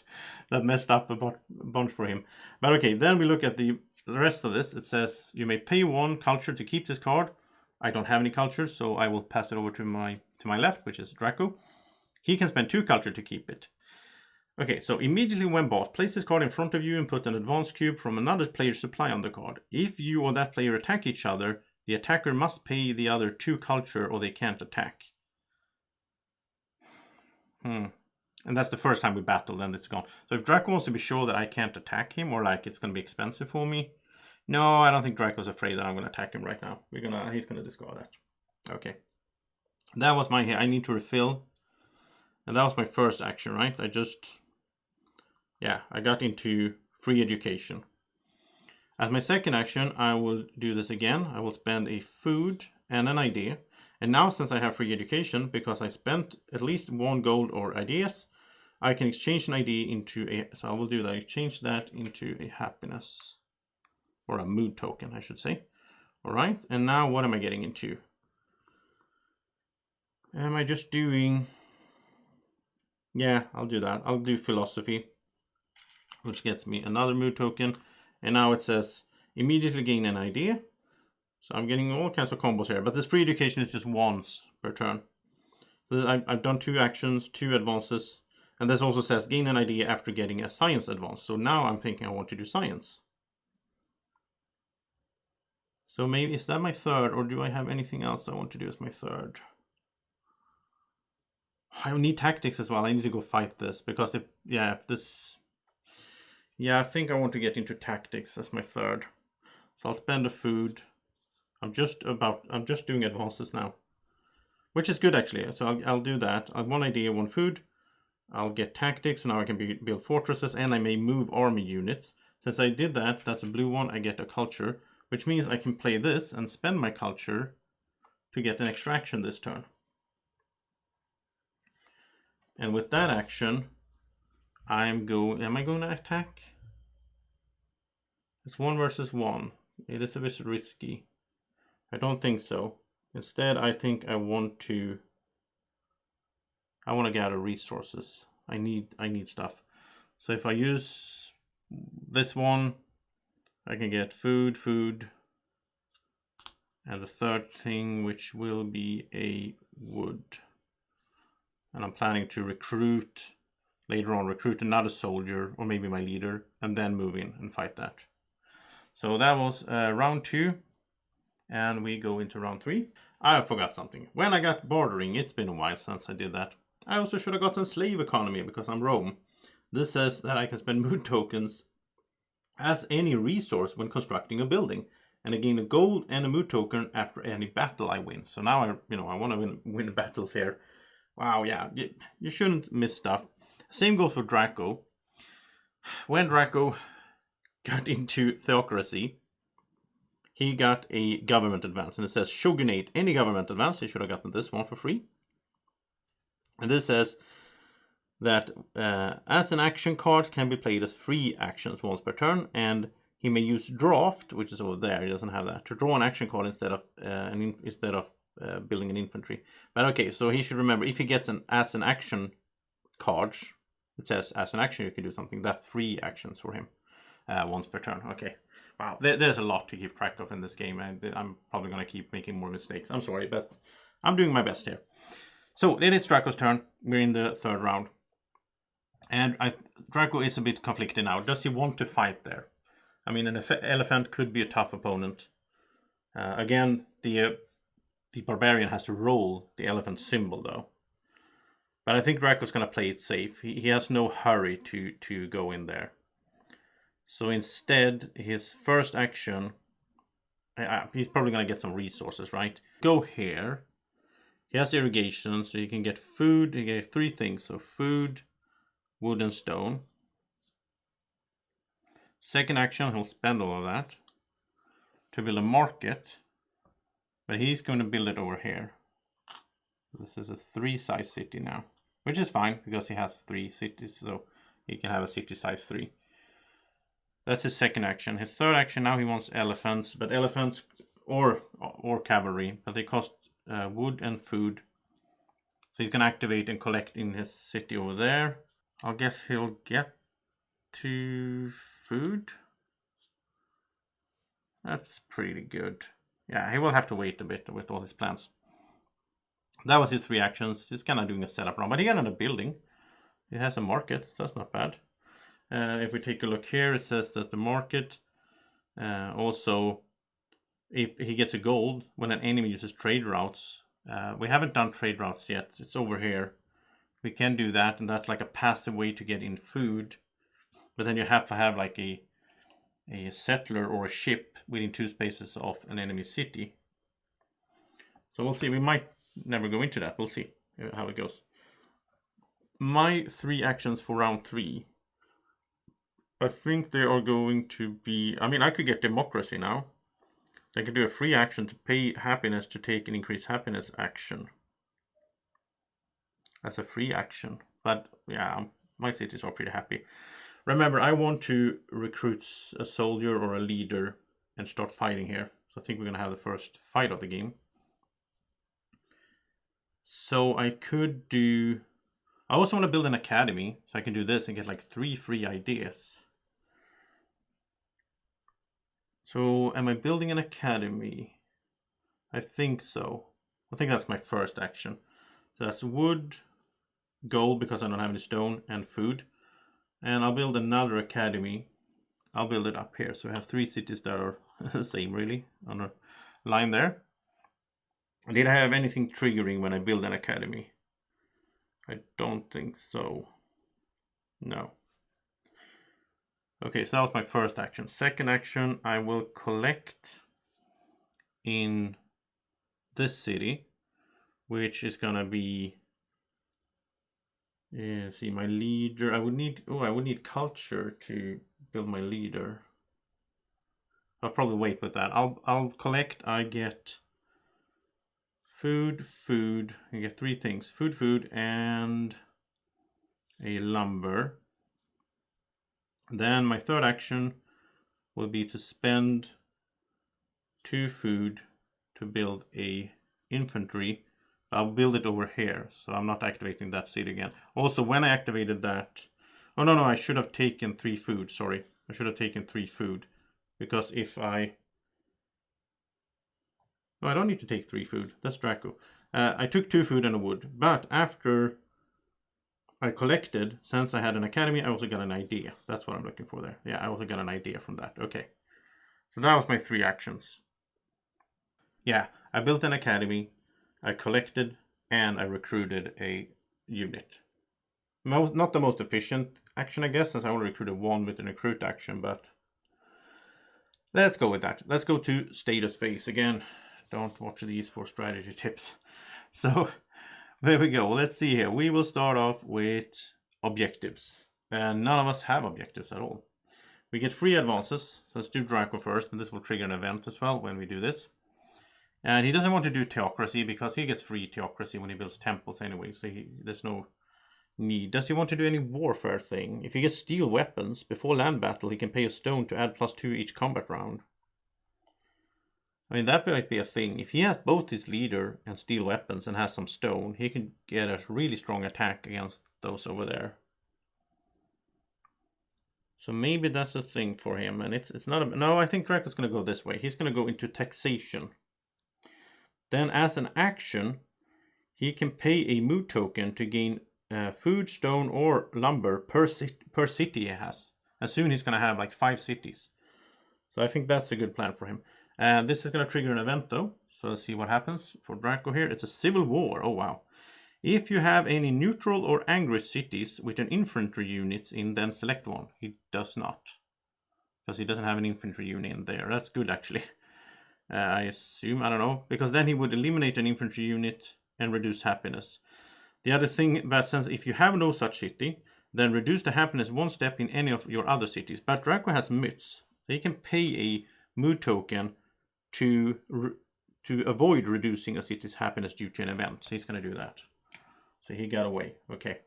Then we refill here with 3 more cubes. It's good that he had that. And it's my free advance. And again, I will also trigger an event. And did I have a plan a minute ago that I already forgot? It's really, really possible that that's the case. Yeah, democracy. Okay, I'll get into democracy. And voting. So now, as a free action, I can pay a mood token to do an increase happiness action. So I have a lot of mood tokens, so I think that's a good thing for me. And then I can get other things here as well later on, which could be good. Okay, so that was our free advances. We draw cards. So Draco's objective, he got ore. If he has at least 5 stone resources, then he must pay 2 of them to complete this objective. He cannot use gold. Then he will complete this in the status phase. Or great army. If he has at least 4 more army units than any other player. Wow. Well, I have 2. Yeah, we have 2 now. It might be a thing, though, if he builds up an army. And cultural... Oh, we saw this earlier. This is when you can influence a barbarian, just like I did. Draco could have done that. Well, he could influence this, maybe. Just make this his city. I don't know. We'll see. I have my objective, which is Citadel. If I have at least 1 city consisting of 5 city pieces. I'm not even close to that. Or Warlord, immediately after eliminating at least 3 army units in 1 battle. There's only 1 guy over here, so I don't see me doing that. I think I should hold on to some of these, not sell them too quickly. And this is leadership. Get an extra action by paying a culture. Might be a thing I'll do later on as well. Alright, so that was our free cards here. Then we could raise level 1 city if we wanted to get a gold. We don't want that. Change government. We can't even, we don't have the prerequisites. And first player, I have 4 happiness, 4 tokens now to Draco's 3. So I get to choose, but I'm going to be the first player. I don't see any reason not to take that right now. There are probably situations where it's better to not do that. But let's get going. Now we played half the game. So we do round 1 of H4. And I am going to fight this now. You're going to finally see a fight. And I should refill here, by the way. I should have 3 cubes. But other things I want to do. I think I will do this now. I will play this free action. Get an idea for each of your cities with an academy. I have 3. So 1, 2, 3. And that was just 3. Then I have a lot of ideas. So I could do a bunch of advancements now using ideas. But I want to take the city before I do the happiness action. So I can raise happiness in both of these at the same time. So my first action will be to attack. And we'll see what happens after that. So here we go. We go in and you're going to see the first fight. So let's pull out the dice. And we are going to have 2 dice for me. I have 2 units and the barbarian has 1. So the attacker, which is me, will roll first. Now what I'm looking for is of course high values, but also these little helmet symbols, because that will get me to activate my clash ability with my infantry. And if we look here, the clash ability with an infantry is +1 strength. So the die value will be +1. So I got a 5 with a horse. Nothing happens more than a 5. And a 5 with a helm, which is a clash effect. So that's a total of 5 + 6 or 11. I should also say before I roll my dice, I could have chosen to play a card face down for the tactic if I have tactics, which I do have. And then the defender, but the barbarians don't do this, but if you fight another player, the defender could also choose after that to play a card face down. Then you will reveal them both and see what they do. My high ground here would have said, combat roll, your enemy cannot activate any clash abilities. But no, I didn't want to do that. But just so you know, you can do that as well. It's not just rolling dice, there's also some card play involved in the combat. So this is my result here. I have 11 in total, and I use my clash ability on the infantry. Let's see what the barbarian gets. And that's a 1, and that ability is leader. If that was a leader, you would get to reroll this die. So it's 11 versus 1. Now what happens here, the strength, it doesn't really matter who rolled the highest or anything like that, but every 5 value, you will divide it by 5. Every 5 will be a hit. So I have 11 divided by 5, and you don't round it anyway. So I get 2 hits. This guy only has 1 life, so he is gone. He rolled a 1. If he had rolled a 5 or a 6, that would be divided by 5 be 1 hit. I would have lost one of my units. This happens simultaneously. But in this case, they didn't get a hit, I got a hit. So I will invade here. This will become my city. I also defeated 1 barbarian. Well, I defeated barbarian units. It doesn't matter how many they are, which means I get a gold.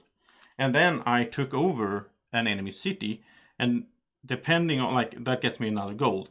But if I would take over, there's like a chart for this. If I would have taken over, let's say from another player, I took over a happy city that was size 2, I would have gotten 3 gold.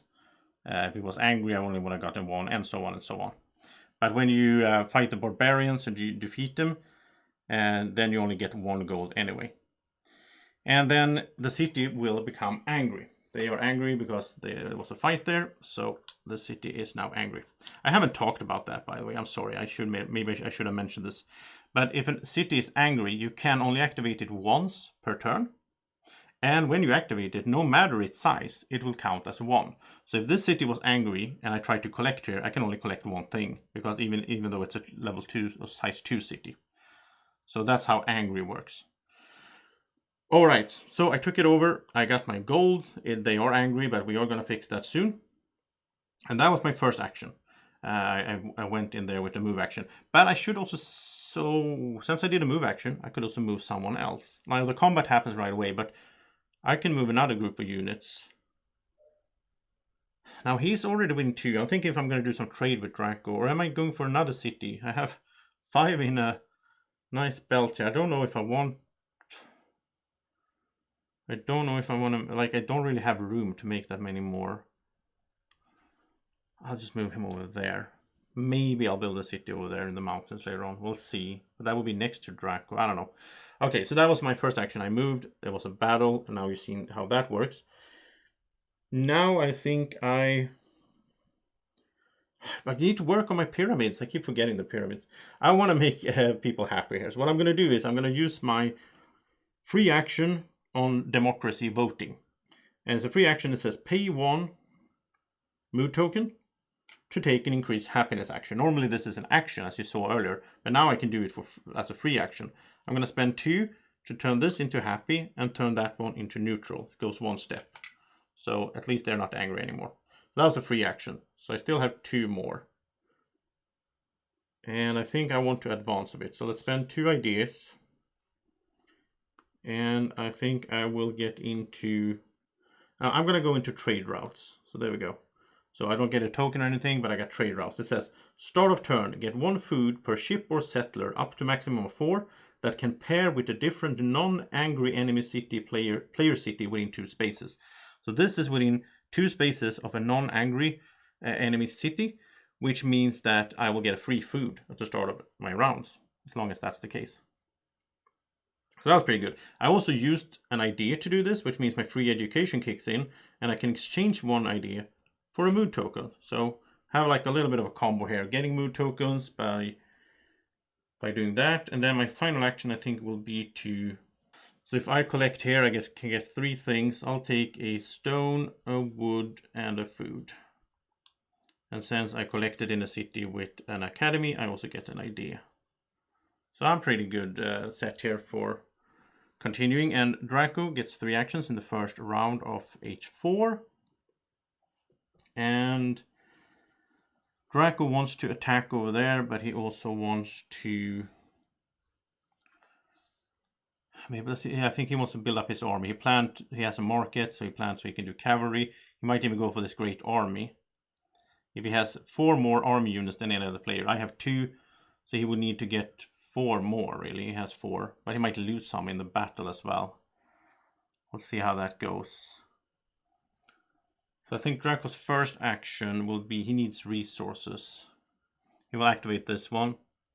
So this is 2 + 1 is 3, so he can get a stone and a wood. Wait, what does cavalry cost him? It only costs him... Oh, it only costs wood, so he'll get 2 wood instead from there. And his third thing there will probably be food then. From that space, because he has irrigation, so he can collect food from barren spaces. Now that I took over this, he's going to sell this card for a gold, because he can't culturally influence that using that card anyway. So that's another gold. And then second action, he will do recruit here. He can recruit up to 3 units. And he's just going to go all in on this. Oh wait, should he make it happy first? Then he can do 4. Oh, he doesn't have a resource of 4, so he'll do 3. So 1, 2, 3 wood basically, and 1, 2, 3 food. Then he paid 3 food and 3 wood. He can get 3 cavalry, and they have, sadly, their spears they get bended like this. And I have tried with some hot water, like just dip them in and just try to bend it. Yeah, so he has 3 cavalry in there. Look at that. Draco's army is taking shape. The Japanese army is on its rise here. So he will move, and you have a maximum limit of troops, army units on 4 on 1 space. So he will move 2 cavalry in there, and then he probably move this cavalry over here, and that guy can stay there because he's planning to make a city there. So, and like he couldn't move them in and then move all 4 again because these already moved, the cavalry. So he's setting up for the next round. Okay, so that was round 1. Let's go to round 2, and I will start off. And I can see what Draco is doing over there, but I'm not really that involved in his fight over there. I have a bunch of resources. I want to build my pyramids. I'm going to keep working on this, which means I'll do a pretty boring round now, I think, to just collect a bunch of resources, which is fine. I only need 3 wood. So I think I'll just do these 3. If I collect in all of them, that's gonna, every one of them has an academy, so I'll get 3 ideas in total. So I'm doing so good on ideas, which is perfect because then I don't need to spend food on advancements. And when I do advancements using ideas, I can also spend an idea to get happiness token, like mood tokens. So that's good. So let's do, yeah, I'm collecting all 3. I'm just doing it all at once. They can all get 3 things, but of course they can't, like this city can't collect in here, and that one can't collect in there, and so on. So let's start over there. It's gonna get 2 stone and 1 food. Second one will get a stone, a wood, and a food. This one will get, and now it can't get from here because there's a city there, so it can get 1 stone and 1 wood and 1 food. So basically what I need now is I need 2 more stone. Yeah, I just need, well, I need 5 culture as well. Wow, that's going to take a little while. Speaking of which, I'm going to sell, okay, I'll sell a card for my bartering to get a culture, so I need to start working on that. Oh, I almost forgot. I need that as well. So much to consider here. But that was my whole action. I just did a lot of collecting. I got a lot of ideas. Next time I'll probably do advances and get into these blue spaces to get more culture. Draco's 3 action. I think he kind of had a plan for this priesthood to get free science things. So maybe he wants to go that route. He really doesn't have much resources. He's going to fight first, I think, so he knows how that goes. Because the thing is, when you fight, he might get gold, right? If he beats those. If he doesn't lose anyone, then his second action could be to use that gold to recruit 2 more troops, and then he would have more troops than me when we get to the status phase and do his great army. He wants to do some objectives as well. But when he goes into the fight, before the fight, he has to decide here for his leader, before a battle begins, pay a stone to add +2 combat each combat round for the entire battle. He has a gold, so he could use that, I guess. That's a wild card. But I mean, he has two cavalry. I don't think he needs to spend that. This is hard. Okay, Draco, here we go. Draco's gonna do a move. Everyone goes in here. And these can also move, so this guy will just move up here. I think he will just move him up here to have some defense here, just so that I don't get any ideas of trying to take his city. And a huge battle on the way. So Draco gets to roll 4 dice. The clash ability of the horses or the cavalry are +2 attack. And the leader's clash ability is that he gets to reroll because leader is 1. So Draco will roll 4 dice. Good luck, Draco. Now he could play a card if he had an action card, but he doesn't. So here we go. Draco attacks. And he has a 5 with the horse. So this is a 7. 2 with the horse, this is a 4. So this is 11 in total. Then he has a 3 with the helm, and he has an infantry unit in there. So you assign them to each unit. So this is a 4. So this is a 6. No. 7, 11, 15, and then he gets to reroll this 1 because it has the leader symbol and he has his leader in there. And that's a 6. Wow. So what did I say? 7, 11, 15. He has 21. He just needs 10 divided by 2 to get 2 hits to take out those 2, because you divide by 5 to kill 2. Okay, so Draco is all set to kill them, but they get to roll back an elephant and an infantry. Oh no, this is bad for Draco. Well, yeah. So the infantry gets a 5 by the clash ability, so that's a 6. The elephant gets a 4, so this is 10 in total. And the elephant ability means they will cancel 1 hit. So Draco has 4 hits, basically, out of 21. But they will cancel 1 with the elephant. That's why it's defensive. So Draco only has 3 hits, which is enough to kill 2 units. However, they also get to 10, so they will kill 2 of Draco's units in the mix here. So that was a little bit unlucky for Draco that they rolled so good. So the elephant is gone. And the infantry. This city becomes Draco's city. And he gets a gold for killing the units, and he gets a gold for taking over a city. It will become angry though. He will also lose 2 units. Now he doesn't want to lose his leader, I think. He's going to lose the infantry, and he's going to lose 1 cavalry. Yeah, it's not great, but... So that was Draco's first move. His second move, he is going to found a city here. Like that. And it's starting off neutral, of course. And then his third move, he's going to do taxation.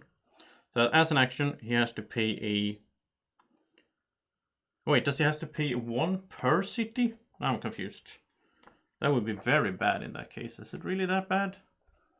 Then it's not as useful. As an action, you can spend a happiness to gain a number of your choice equal to the number of cities you have. No, that's not. No, then it would be worthless. So he's paying 1 to get. He has 5 cities, and he can mix and match. What does he need? I'm not sure he's going to keep going for this, because now he wouldn't have to build 4 units. Well, maybe he will. Well, in that case, I think he wants more. So he wants he gets 5 things, like 2 wood, 2 food. So that's 2 cavalry, which is he's planning for. And then he could also, his 5th thing could be another food. And then he also has gold. So yeah, I think he's set to do that in the 3rd round before we go to the status phase. So then he can claim this objective. And then he has a good army, which he can start moving towards me. So yeah, that's pretty good. That was Draco's 3 actions. Then let's go to that 3rd round. And I start off. And I have 3 actions. And my goal here is to have a city consisting of 5 city pieces. I don't know if that's going to happen at all in this game. But speaking of that, I do want to build. That was kind of my plan, right? I want to build my wonder. So let's do that. Let's build my wonder. Is there anything I should do before that? It is. I need culture. I almost forgot. Yeah, okay. So 2 ideas. We start there. I will go into something that is blue because I need to get culture. I mean, maybe science. Because if I do science, I also get an idea after getting a science advance. So I'll do math here for science, which means I can build an observatory. And the observatory says I gain an action card when constructed. So that's pretty good. So I invested in that. I get one there and I get an idea because I got the science thing. Wow, this can combo a lot. And this is not a once per turn. Oh, wow. So these are really cheap for me. Okay, so my second action, I'll spend 2 ideas to get medicine. I get another culture and I get an idea back. Philosophy and science. That's an amazing combo. So I've done 2 actions, but now I need to do an event. This has exhausted land, so I need to exhaust something. And I think I'll do this one here, because this city already has access to 2 food places. This already has access to 2 food places. I think I'm fine. I don't want to get rid of the stone, because, yeah. Okay. And then it says, you may pay your culture to keep this card, or pass it forward, and Draco can spend 2 to keep it. And it says, as an action, do one or both of the following. Get a free maritime advance, using a cube from here. Reveal any unrevealed region adjacent to region. We don't have any unrevealed. No, I don't want this, and I don't think anyone wants this. Okay. It could have been good in another situation if we hadn't explored everything already. The map is going to be bigger, of course, if you're 3 or 4 players. Okay, so that was me getting into medicine here, and I got everything out of that. And then I'll spend 2 more ideas, and I will get into metal. This is hard for me to say as a Swede. Metallurgy, I think. And then I get an idea back again. This is amazing, this philosophy. It means that these science just cost me 1 idea. And this says, if I collect at least 2 stone, one of them may be gold. And I can use steel weapons for free if the enemy doesn't have steel weapons. So if I had steel weapons, normally steel weapons says you have to pay a stone to add +2 to your combat roll. But if I had this one, and the Draco don't have, or the Barbarians don't have steel weapons, then I get it for free. But okay. So now if I collect at least 2 stone, one of them could be a gold. Wow. There's so much going on. And I did 3 advanced actions, just using ideas basically. That was my whole turn. But that set me up so that... No, I didn't. Yeah, did I take the third? No, I didn't take the third. So now I have 4 out of 5 culture I need. So next time it's my turn, I can get a culture somehow, and then I can build this. The wonders always cost 5 culture, and I have everything else. I don't have 7 stone, but I do have 2 gold that I can use instead, so I'm pretty fine there. Whew, okay, that was my turn. Wow, so much happening. Draco gets to do 3 things before we go to the status phase. So, Draco, what are you doing? I don't think he wants to... He doesn't need to move around anywhere now. I think he is interested in building more buildings. Now, of course, and this great army. So he needs to recruit 3 units. So he will start with that. And he could get them in here. It would be better if they are closer to me. I mean, he might attack me before the game is over. So, but he can't get... Oh, he doesn't have a market in there. So he can't get... He can't get the cavalry that he was planning for. If he gets it in here, it's going to take a while to move. But I think he'd rather go for that anyway. Cavalry is strong, so he will spend 2 wood and 2 food to build 2 cavalry in here. And it's size 3 city, so we can build one more thing. And I think he wants to go for an elephant. So that's 1 food and 1 gold. It's normally 2 food, but he can use the gold for that. And Draco has an elephant. Look at that, Draco. You have a cool elephant. Nice. So that was his first action. Now he has 4 more army units than I do, which means he has completed this. And then he has a nice army that he can start using. That was his first action. And that was activating this. Now this, maybe he should make that city happy at some point, but I think he wants to collect resources now. But he could do taxation. Problem is he doesn't have any happiness. And he'll collect here. He will get 1 food. Should probably build a port here so he can collect food from, but then he needs fishing. He gets 3 things. He gets the food and he gets and lumber and stones. A little bit of everything there. And then his third action could be he could even build a fortress in here just to beef up this city as much as possible. Or maybe build it over there, for that's a little bit of defending, making that city better when gathering. We'll just build a temple over there. Yeah, okay, that's what he's going to do. So he'll spend 1 of each here to build another temple. Let's not forget about Draco's plans for the... He has a theocracy after all, right? And so he builds a temple over there. And when you build a temple, you get a culture, and he wants to move token, so he can do taxation later on. So that's a way for him to get that. And it also says, he didn't need to pay the food because of his state religion when he makes a temple. And after constructing a temple, he gets a free theocracy advance. So he will go into conversion. So now he gets +1 to his roll and gains a culture if he successfully does an influence culture action, which I think he will plan to do against me soon. So you get to see how that works as well. So that was Draco's 3 actions. And now we go into a status phase. And Draco is happy to show that he has 4. He has a great army. 4 more army units than any other player. So he will score this. We'll just put this in his pile here under his leaders. So he has 2 points for that. However, I don't have a city with 5 city pieces in it, so I can't do that. Free advances. So let's start with me. And I need another culture, right? So let's just get a... Well, I don't want to get this, because when I do that with ideas, I get an idea back. But that's my own... No, I could get roads. Okay, let's get roads. And when I get roads, I also get imperial roads. So this says normally roads work like this. May ignore terrain and or move 2 spaces if moving to from a city. But you have to pay a food plus a stone per group that does that.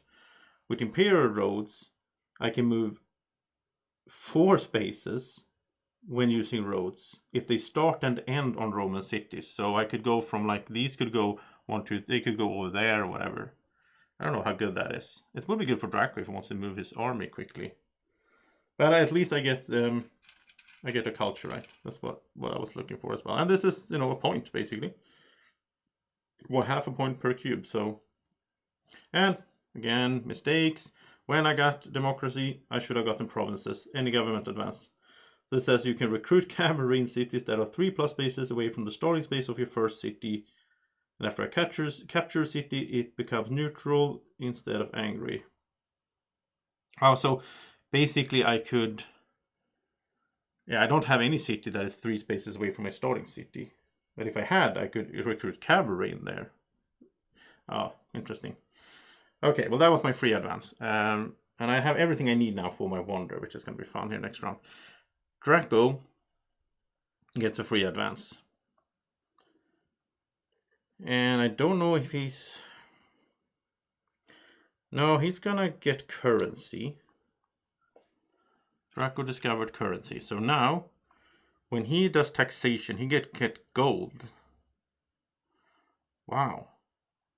I assume you can get... Yeah, you can get multiples of the same. So you can just get 5 gold then for a taxation action.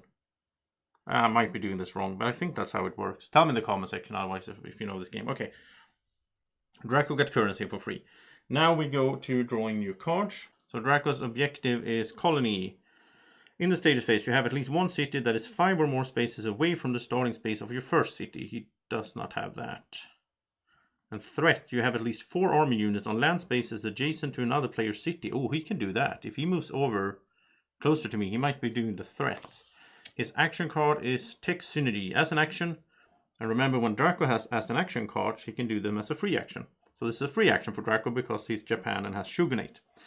So buy 2 advances in the same category as a free action. Wow. That is really good for him. Okay. He's happy about that. Or you can do archers as a tactic when he's fighting. He will roll a die. If he gets a 5 or 6, he will shoot someone before the battle starts. But he's really happy about doing the tech synergy. I got an objective which is diverse. You have at least 4 different building types on the board. I'm all about academies right now. I don't know. And militarized, you have all 4 warfare advances. I do not, okay. I think I might sell that one. We'll see. And my action card is new goals. Pay a culture to play. As an action, draw 2 objective cards. You may exchange one of your objective cards with one of the 2 drawn cards. I don't like that. That's too much. Like, pay a culture and do an action to do all that? No. Okay, these are on my sale pile. I'll get gold for them. Or actually, I could, I can get culture for them. Because I'm going to spend all my culture on building the wonder. So that's pretty good there. Do we want to raise a size 1 city? No, I don't think so. I don't see that being a thing. We don't want to change government. So first player, I have all the tokens in the world. So I will stay first player. Okay, so then we go into the first round of the 5th age. Breathe in. Look into these eyes. Subscribe to the channel. Now, exhale. Okay, so it is my turn here. I'm going to start by selling a card. Let's just get that over with. And I'm going to get a culture. Then, first action. I want to... Well, I also have trade routes, so I get a free food. Because this settler is winning 2 of a happy city. Or a non-angry city, I should say. To be clear. And now my first action will be to build pyramids. Or I could save my gold by doing a collect first. I want to build it in here, I think. I think I want to build it in there. So if I do a collect here, I could get like 1 stone. Let's do that. 1 stone and a food and a wood. And I get an idea because I have an academy in that city. I have so many resources. That was my first action. Second action, I will build the Great Pyramids. So I will pay 6 stone plus a gold for 7. 3 wood, and I'll pay 2 food. And 5 culture, of course. So I can't, in a way I wish I had another. Like if I went into traditions here and monuments, I could draw another wonder card. So maybe there would have been a wonder that would have been better for me. But I mean, this is still 5 points. It's not bad. I'll just basically have it here now. And I mark it out there by putting this huge piece. It's pretty cool. The Romans have built the pyramids in Rome. There you go. With a lot of stone. And this says that... No, I'm cheating. Oh, I'm cheating. I have to have rituals before I do all of this. Good thing I've spotted it. Okay, so let's take everything back here. So my first action I collected, right? I'm not going to take that back. I spent a gold, I spent 6 stone, I spent 3 wood, and I spent 2 food. So this is the situation after I collected. Nothing changed there, okay? Now, I need to do 2 advancements, because I have to do myths first before I can do rituals. You know what? I almost rather just look for another monument. Because just as I said, this is not that great for me. I did the effect, like I don't think Draco's going to take that city. Instead, let's go this way. Let's spend 2 ideas. So this is my second action, to get into tradition. So I get art. So now I can build the obelisk, which says immune to influence culture, and it stays in my color even if the city is captured. I don't really think I will build one of those, but okay. I get a culture for getting that. Fine, and since I used that, I can spend an idea spend an idea to get another mood token. Alright, now I have to do an event, and I still have 1 action. So event says, it's kind of hard to remember sometimes. I almost wish I had, I could do something like this, I guess. So like, I have these 3, I spend 2, I have 1 action left. Something like that maybe would help me out. Especially when you're playing 2-handed like this, or if I'm helping Draco out. So, pirate spawn and raid. So we're going to get a pirate spawn. We'll take a look here. It's pretty cool. You get to see some ships, at least some black ships. So it says place 2 ships, pirate ships, on sea spaces without player ships. If possible, one must be placed adjacent to one of your cities, and both may be placed in the same sea space. But I'm going to place one up here then, and I'm going to play one right in here over at Draco's side. And then every player who has at least one city adjacent to at least one pirate ship, which we do, must lose a resource, a happiness, or a culture. If you can't pay, then you reduce the happiness of the city it's next to. And I have all the resources in the world. I'm just going to lose the food. Draco will also have to lose here. And he's not happy about that. He doesn't have that much stuff. He's going to lose the food as well. So that event sort of helped me attack Draco in a sense. Then it says Great Architect. So I can pay your culture to get this card or pass it over to my opponent, and he can pay 2. Immediately when bought, place this card in front of you and put 3 culture from the supply on this card. You can disregard the prerequisite advance when constructing a wonder. What? I'm not cheating here, I promise. And spend culture on this card. Wow, this is amazing for me. Okay, I'm not cheating. This is just silly how it happens. But this means I paid 1 to get this, so I can place it in front of me. Yeah, this is insane. This is the best card I could have found, I think, in the whole deck. Wow, okay, I'm going to refill here. And I still have an action. So now I can build a wonder. Well, when I do this, I place 2 culture on it as well. No, 3. Oh, wow, this is so good that it's insanely good. Okay. So now I have 1 more action. Now I'm going to build my wonder all of a sudden anyway, because I can ignore the prerequisite, which was rituals. And I can use these 3 plus 2. So all of a sudden I still have 5 culture left. Yeah, this is just too good. And to build my wonder. Discard this card after using any other bone. Yeah, so I discard it because I used all of it. Wow. And that was just a random draw track. I'm sorry, I'm getting lucky here. There we go. I'm happy for this though. Okay, so now let's spend the 6 stone, 1 gold, 1, 2, 3 wood, and 2 food, and I did spend the culture from that and all that. Okay, so now I have the Great Pyramids. There we go. Everything's back to as it should be. Sort of. That was just crazy. Look at that. This is... I don't know how many of those cards there are in here. There's a lot of event cards. I just drew that right off the top. And, you know, I could get into monuments and then build another wonder, I guess, later on. But, yeah. Okay, so that was my 3 actions. And Draco looks shocked over there. A lucky draw for me. I just got. Draco, what do you want to do for your 3 actions? Let's see. He likes this one here because it's a free action for him because of his shogunate. So I don't think you say it like that. Shogunate. I don't know. Shogunate. He has a shogun, a leader. So buy 2 advances in the same category as a free action. But then he needs some food and so on to even do that. Now these pirate ships, you can fight now. We need to get some ships in that case, but you can fight them just like you fight barbarians and all that. And, you know, because later on, if we get another one of those events, then every pirate ship adjacent to a city will trigger that thing again.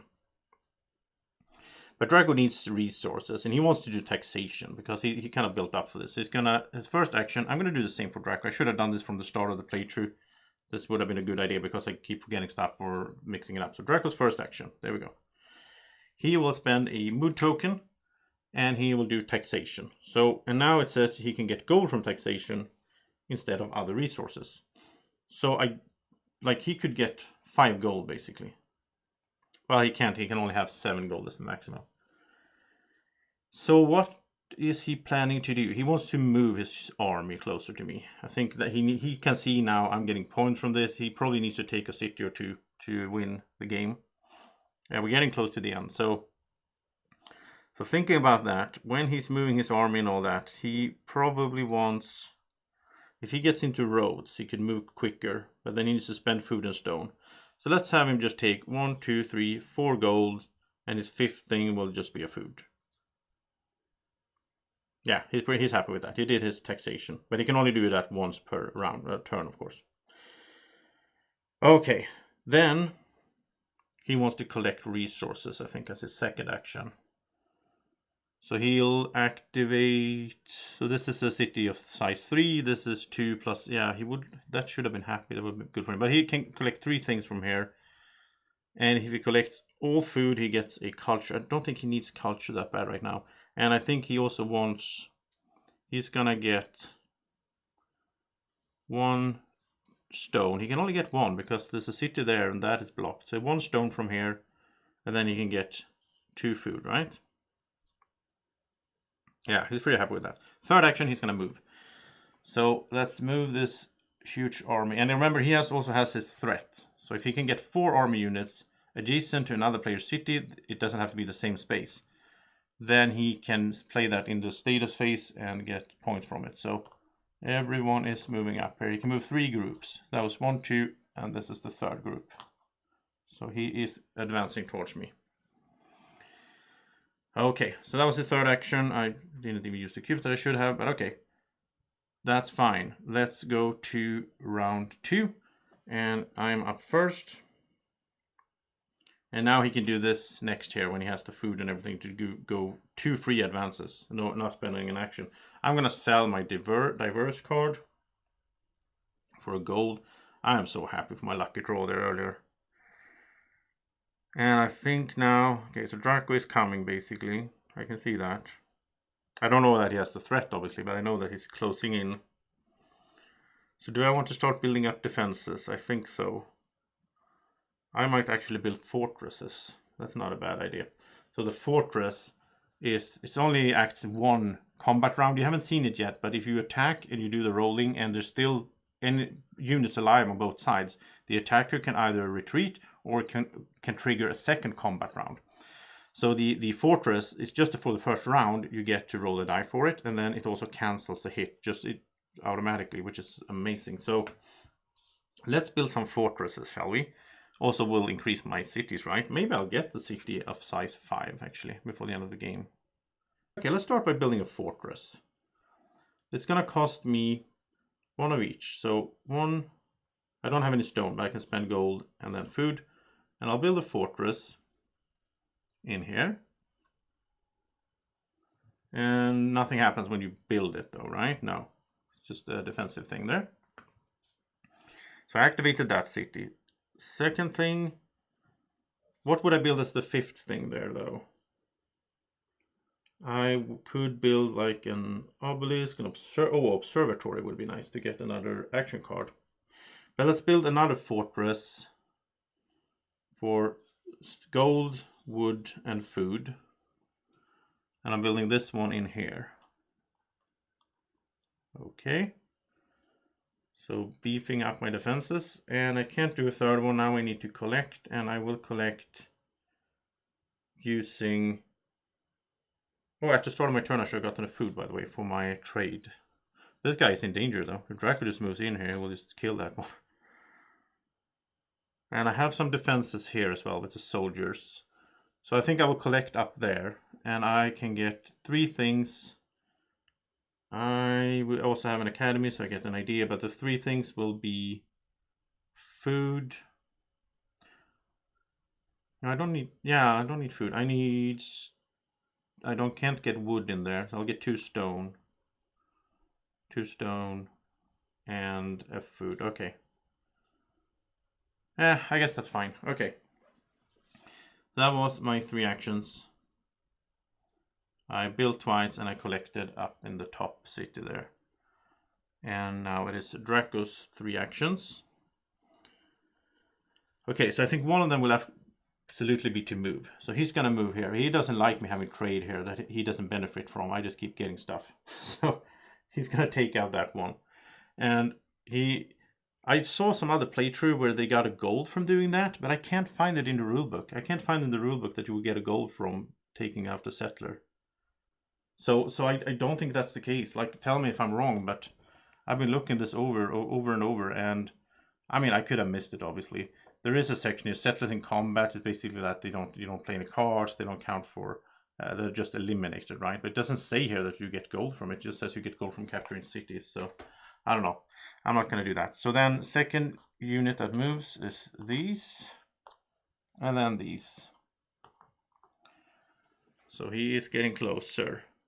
But now, I mean, he could go in there. I don't have any defense there. If he goes in here, I will lose it. So I need to do something about that. But here I have the fortresses at least, and here I have soldiers. Wow, could Draco? Yeah, that's scary. I need to I need to do something about that. So he moved. Now that's gonna do this as a free action because of his Shogunate. So by 2 advances in the same category. Oh, he needs another food before he does that. Okay, let's have him activate here then and collect 2 food and another stone. He needs stone to boost his military capacity if he's going to attack me. And then as a free action, so he has one more action after this. He moved, he collected. Now he's doing this as a free action. He's spending 4 food to do 2 advances in the same category. For both, use cubes from supplies. He's not going to trigger the event either. That's pretty good for him. I mean, maybe the event is good for him, you never know, but... So in the same category, is he just going to go warfare there? I think so. So he's going to go siegecraft and steel weapons.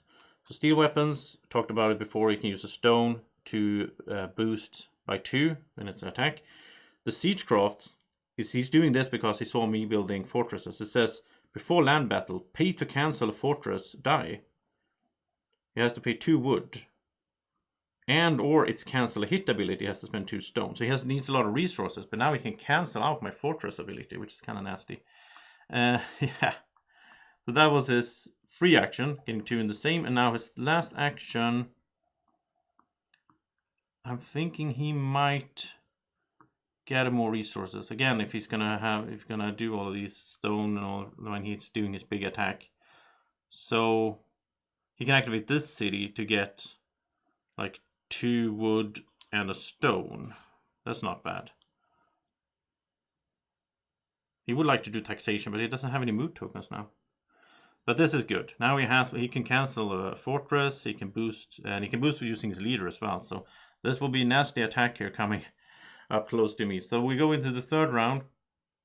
And yeah, I just need to boost defenses now.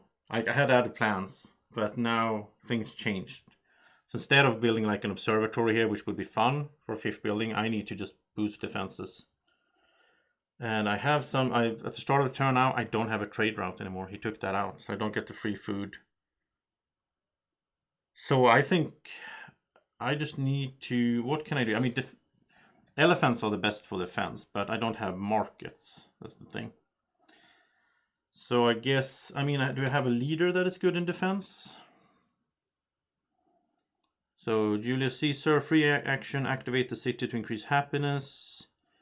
After move action, when he captures the city, it doesn't sound like that. Sulla has extra damage against barbarians. Emperor Augustus, he gets +2 attack on regions without your city. So if I attack Draco out in the open, I will get plus attack.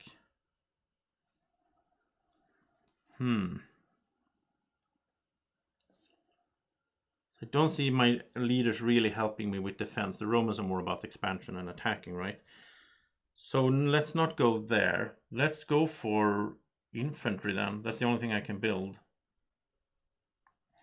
So I'll activate these 3. Let's see, I will do, okay, what is, I need 2 food. I'm stressed out here because Draco's coming. So I'll activate, you know what? I'll activate this city. And I'm going to do 1, 2, 3, 4. I'm going to build 2 infantry in that city. That's a recruit action. And I'm also going to spend a culture and then a, what's it called? A happiness. To get my leader into place. Here. Because I can recruit 4 things even there if I wanted to. And so Emperor Augustus, he has +2 on regions without my cities. So he is in place. That was my, let's do this so I don't forget stuff. That was my first action. Second action,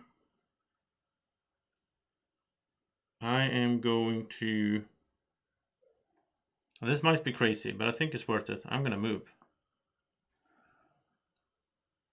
So I am going to attack. I'm not going to wait for Draco. He has 1 lonely horseman here. I'm going to take advantage of that. And remember, I get +2 because it's an area that is not in my cities from my emperor. And also, if Draco managed to kill my my leader, he will sort of take it, and that will work points at him for him at the end of the game as well, 2 points. But okay, so I'm attacking Draco. First battle between us in the game. So I have 3 dice, and Draco has 1. And I don't think Draco expected that, but he went too far ahead with his cavalry. The rest of his army is still way back there. I mean, he only has like 4 more actions in the game. He needs to move to get, if he's going to do it. So I'm attacking. And I got a 1, which the leader symbol, so I can reroll that. And that's a 5 instead. And I have 2 that I have an elephant that I can't activate. But I have 2 with the infantry, so that clashes. So that is +1/+1, +2 from my leader. So I have 2, 4, 15, 18. Yeah, I only need 5. Draco gets a 4, and it's an elephant. He can't activate it. Nice. So I don't even take any hits back. Perfect. Go away, Draco. Don't come here. I'm trying to build wonders and be peaceful, and you're just rushing over here. So there you go. And yeah, got rid of him. And I still have 1 more action. And my army is standing out there trying to sort of defend. Actually, in my move, I moved 1 group. I can also move these as a group. Just have like a front line here to defend instead of fighting in my cities. I prefer that. Well, if I fight in my cities, I have my fortresses, I guess, but... Alright, third action. I think I will just gather some resources so I can maybe recruit more units later on. And I think I will... Let's see, I activated that one. So I can activate this one. And it's a 5. I can get 5 things. And I can only get 4. No, 5. I have 5 spaces, so I'll get everything. 3 food, stone, and wood. And remember, I get an idea because it has an academy as well. So yeah, bring it on, Draco. I'm ready. that was my 3. Now it's Draco's 3 actions. Again, I'll just put the cubes here so I don't forget things. And I recommend you do this as well when you play, because sometimes some turns are really long and a lot of things happen. It's easy to forget what you've been doing. So Draco, I guess he still wants to move closer and fight, but he's a little bit scared. My leader has +2 out there. Draco's also has +2, but he needs to spend a stone. But he also has steel weapons. So I think we still will have a big clash out here. But what else will Draco do? Like, there's other things he could do that will get him points and so on. He has a lot of gold. He should use this. So you know what? Draco has economy. He's gonna spend a food, a wood, and a stone to build a market here. Because then he can build like cavalry and elephants in there. But not right now, because that would mess up the mood. Or maybe it's worth it for him. Yeah, I think it is. So his second action, that was his first. Second action, he's going to activate this again, which will lower the mood. But it's a war, you know. It's what it is. And so he can build 3 things in here now because he's not happy anymore. No, it goes away at the end of after he activates it, actually. So it's still like this when he activates it the second time. Then it goes away after it. So he can build 4 things. And let's see, he wants to go on the offensive. A cavalry would be a wood. And he will just use gold instead of food. There we go. Then his second will be, and now he's just going to use gold, really. He's going to pay 2 gold for an elephant. There. And then he's going to pay 2 more gold. I mean, elephants are better than infantry in the sense, because they still can cancel out hits and so on. And you can build 1 more thing. He's just going to spend his last 2 gold. There's 4 maximum on space, like units on a space. So why not have 4 units here? Look at that army. And his final action will be to move, because now he can move all of these as well. That's why he didn't want to. He wanted to build them or recruit them first. Actually, did he have anything with recruitment? No, I have a thing with recruitment now. Where was it? Was it Draco? Where was it? I saw something earlier about recruitment. Yeah, I have medicine. After recruit action, get back 1 spent resource. I recruited over there. I should have gotten back. So I spent Yeah, I spent food, right? For my, yeah, so I'll get back 1 food. Yeah, I forgot about that. I'm fixing it. Yeah, because, yeah, there's so much to keep track of here. Wow.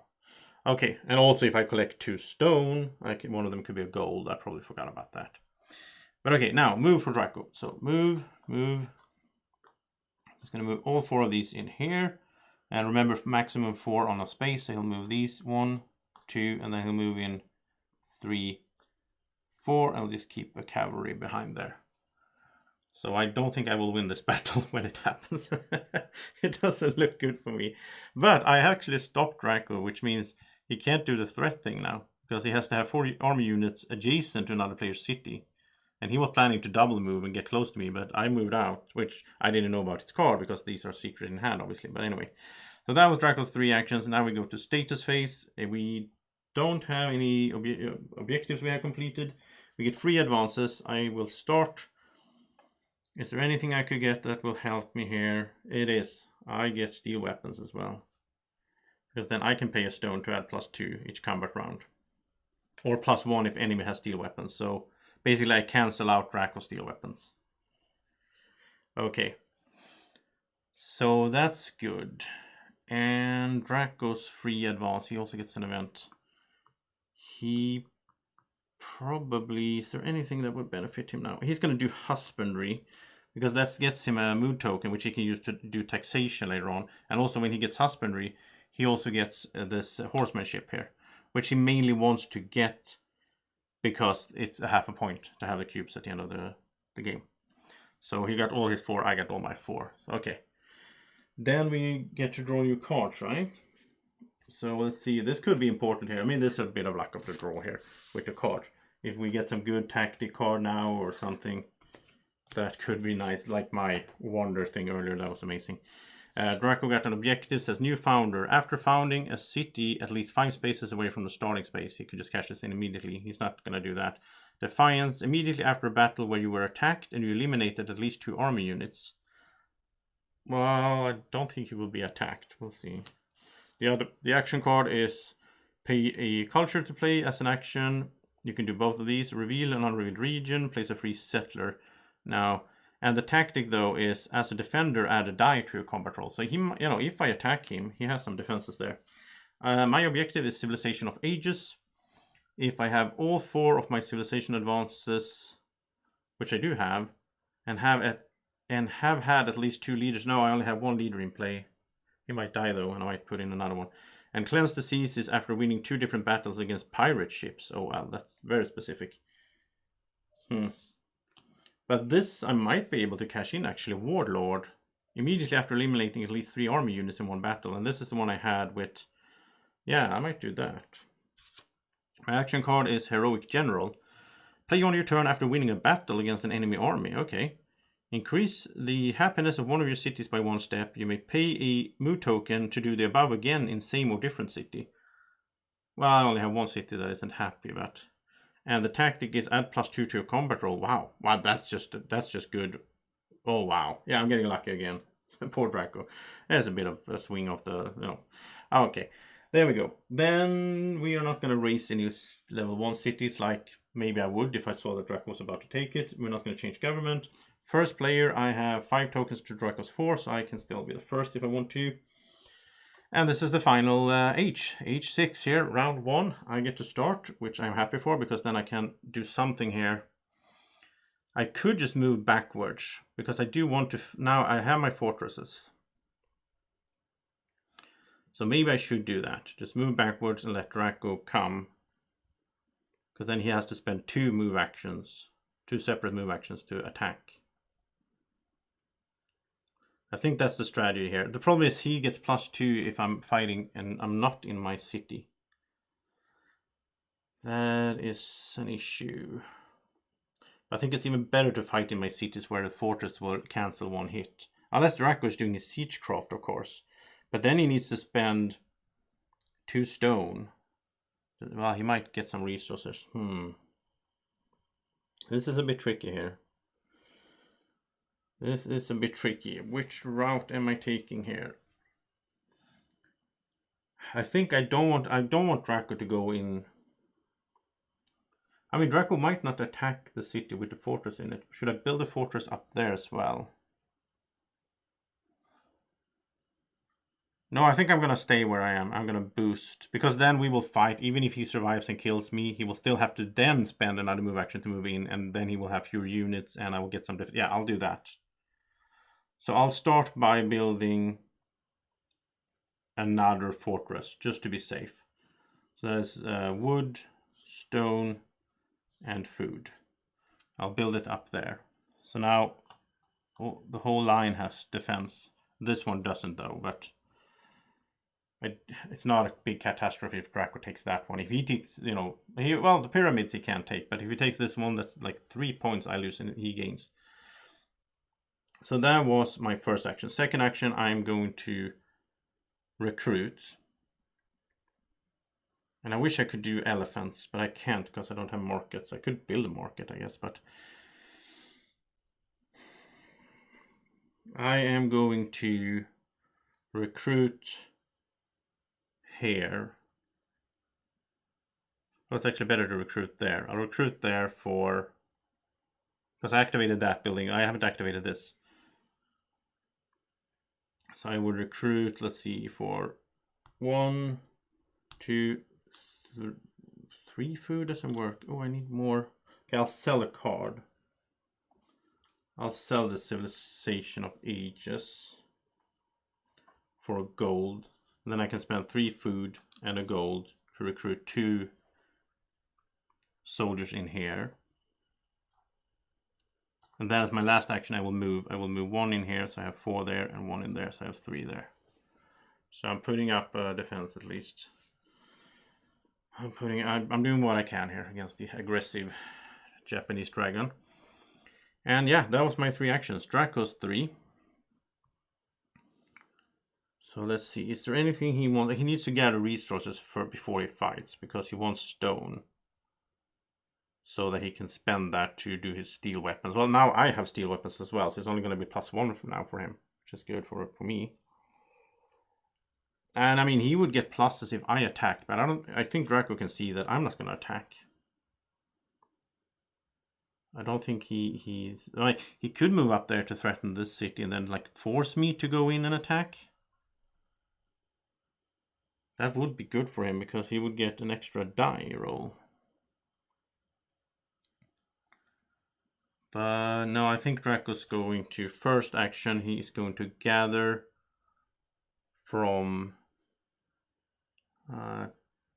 this one, I guess, because... No, this isn't happy anymore. This went away when he activated that twice. So he's going to activate here. He's going to get a stone, a lumber, and a food.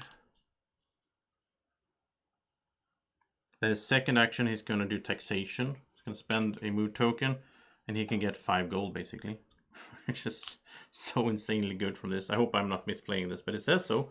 May get gold from taxation and trade routes instead of other resources, it says. So it's not one resource, it's the resources. That was the second. Now, third action, here comes the fight. But he is not going to do the whole fight, I think. He's going to do it in 2 steps. Because he's mostly interested in killing my leader, because that's 2 points to him. That is 2 points to him, so he's gonna do this. He's gonna go leader against leader, but he has, 2 cavalry and an elephant instead of 3 infantry, like I have. So we each roll 4 dice. Before we roll, we can play cards and so on. Draco is attacking, but he's not gonna play a card. It's only defending card. I am gonna play a card though. And we both reveal, I said, add +2 to my combat roll. So I have that. Then, the question is, do we want to spend stone for our steel weapons? And Draco will start.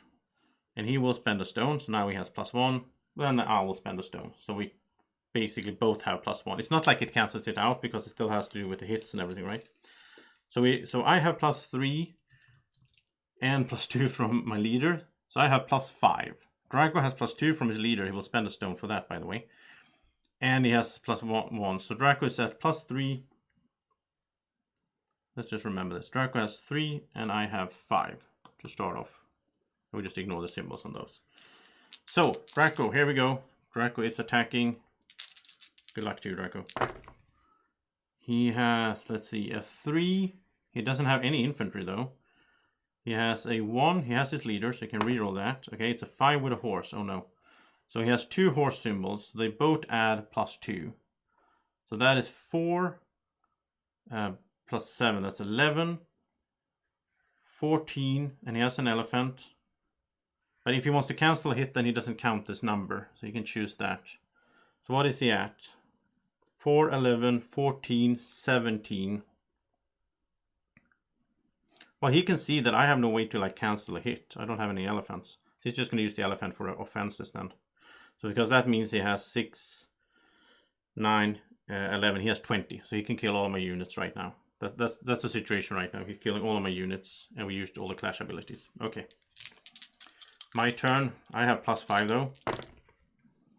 I have infantry. Oh, wow, look at this. So these two are 6 plus 7. That's 13, 15, 18, 22. So yeah, we will kill, everyone will die. That's the end result of this fight. And I don't know if Draco is happy with that. Because that means, if I'm not mistaken, I gotta check this really quick, but I think that means that Draco doesn't get any gold either or anything. Like, he didn't win, nobody won. With no winner or loser, yeah. So, everyone's dead. Well, I mean, Draco gets killed my leader, which means he gets 2 points. But I killed his leader, so I will get 2 points from that. So, I don't know. I don't know how good that fight was for any of us. It was basically a wash, but he invested more in his troops, right, than I did. He had like more expensive troops, and he also traveled across the map to get there. Oh, poor Draco. Well, I had, I got lucky having a +2 card as well. And I think I played it smart. Since my leader had +2 when he was out here and not in the city, instead of backing down, I boosted the space instead with more units. But now Draco can keep moving, right? He still has 2 movements. So he's going to move here.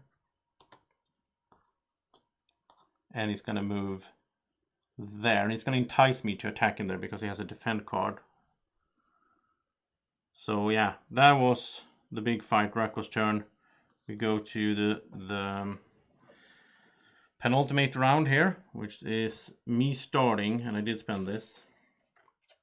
And no one has a leader anymore. Wow. And, oh, I can do this. Immediately after eliminating at least 3 army units in one battle, I did. So I score this. So that's 2 more points for me. So I think I came out on top of that fight.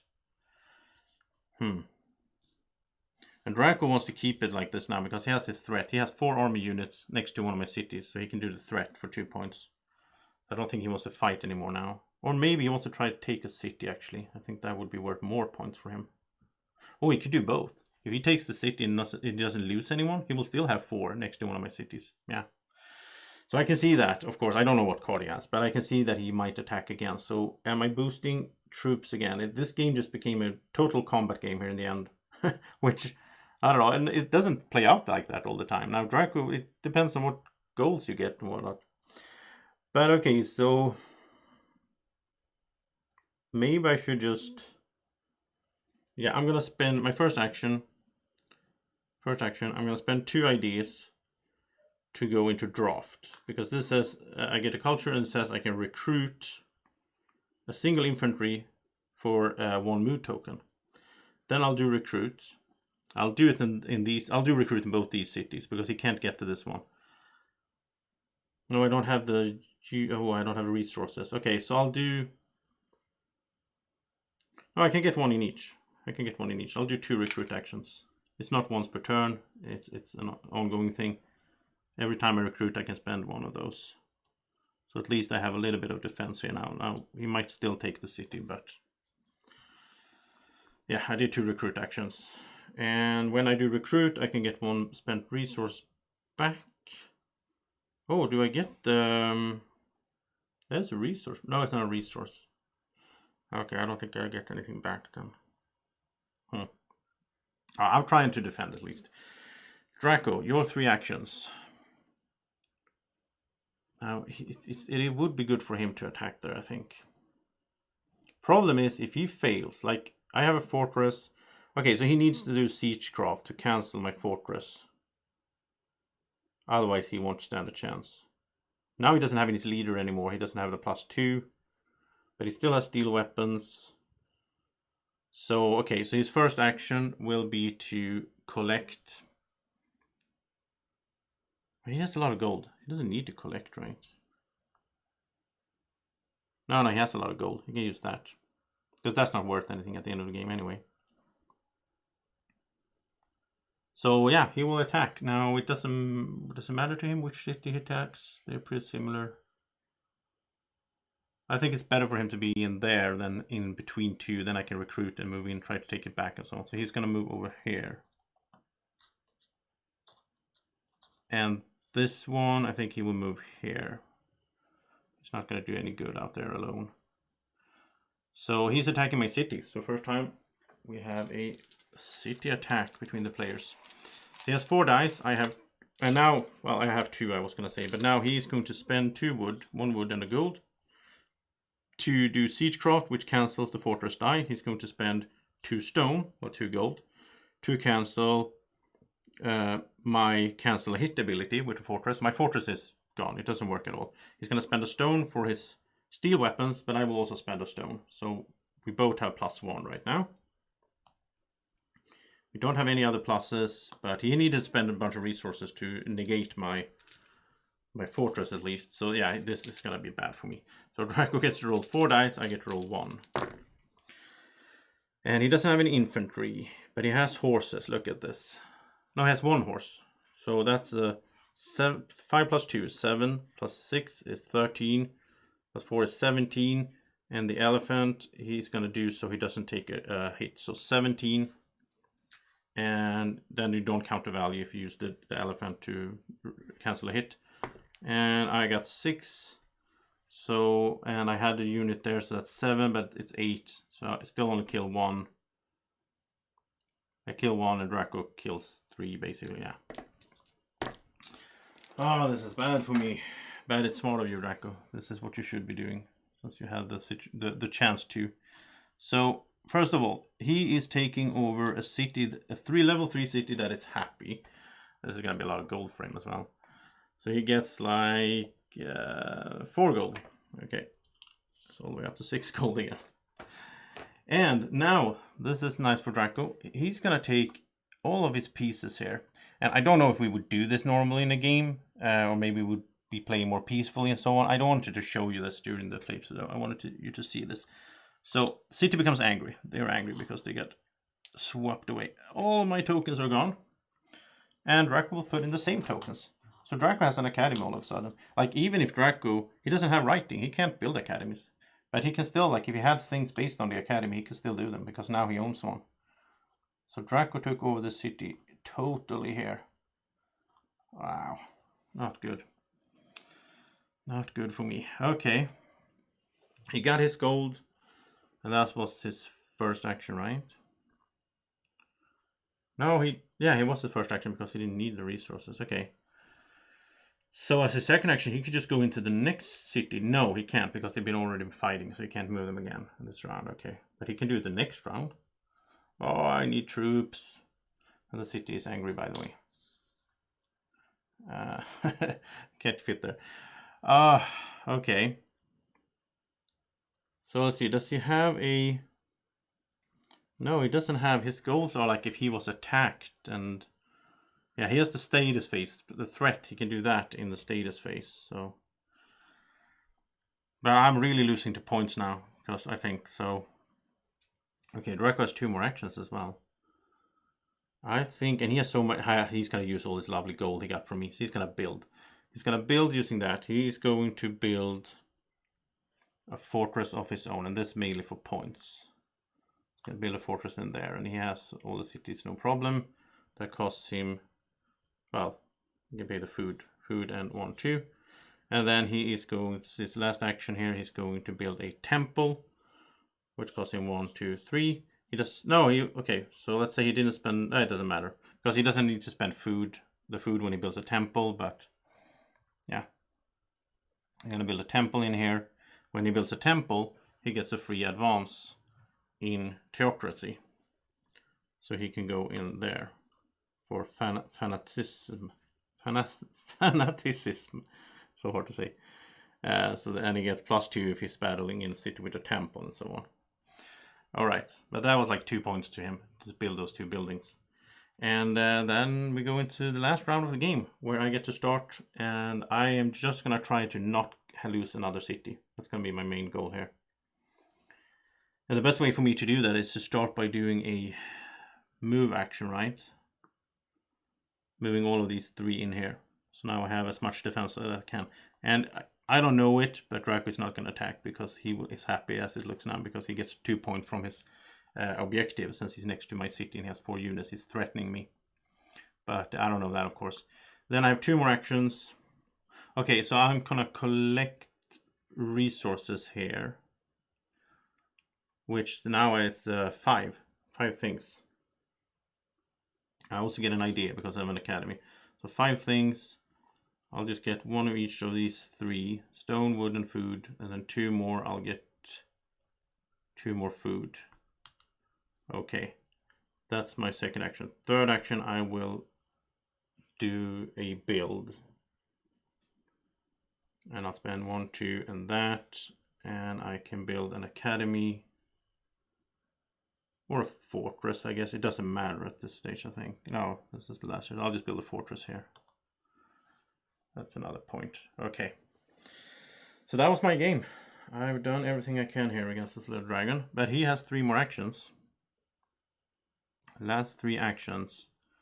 And he's not going to attack. He's just going to stay there. He's happy with that.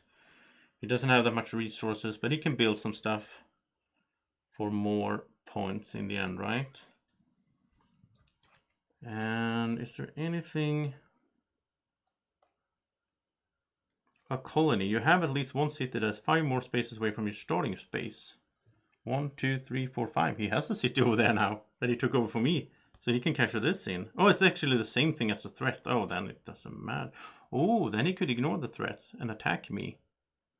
Yeah, and then he could cash this in as having the city instead. Okay, he's happy about that. Alright, well then he's gonna attack. I didn't see that coming, but... yeah, that makes sense. That makes sense. And he is going to, before that though, he's going to get some resources over here. That's 4 things. And he will just take 1 stone, 1 wood, and 2 food.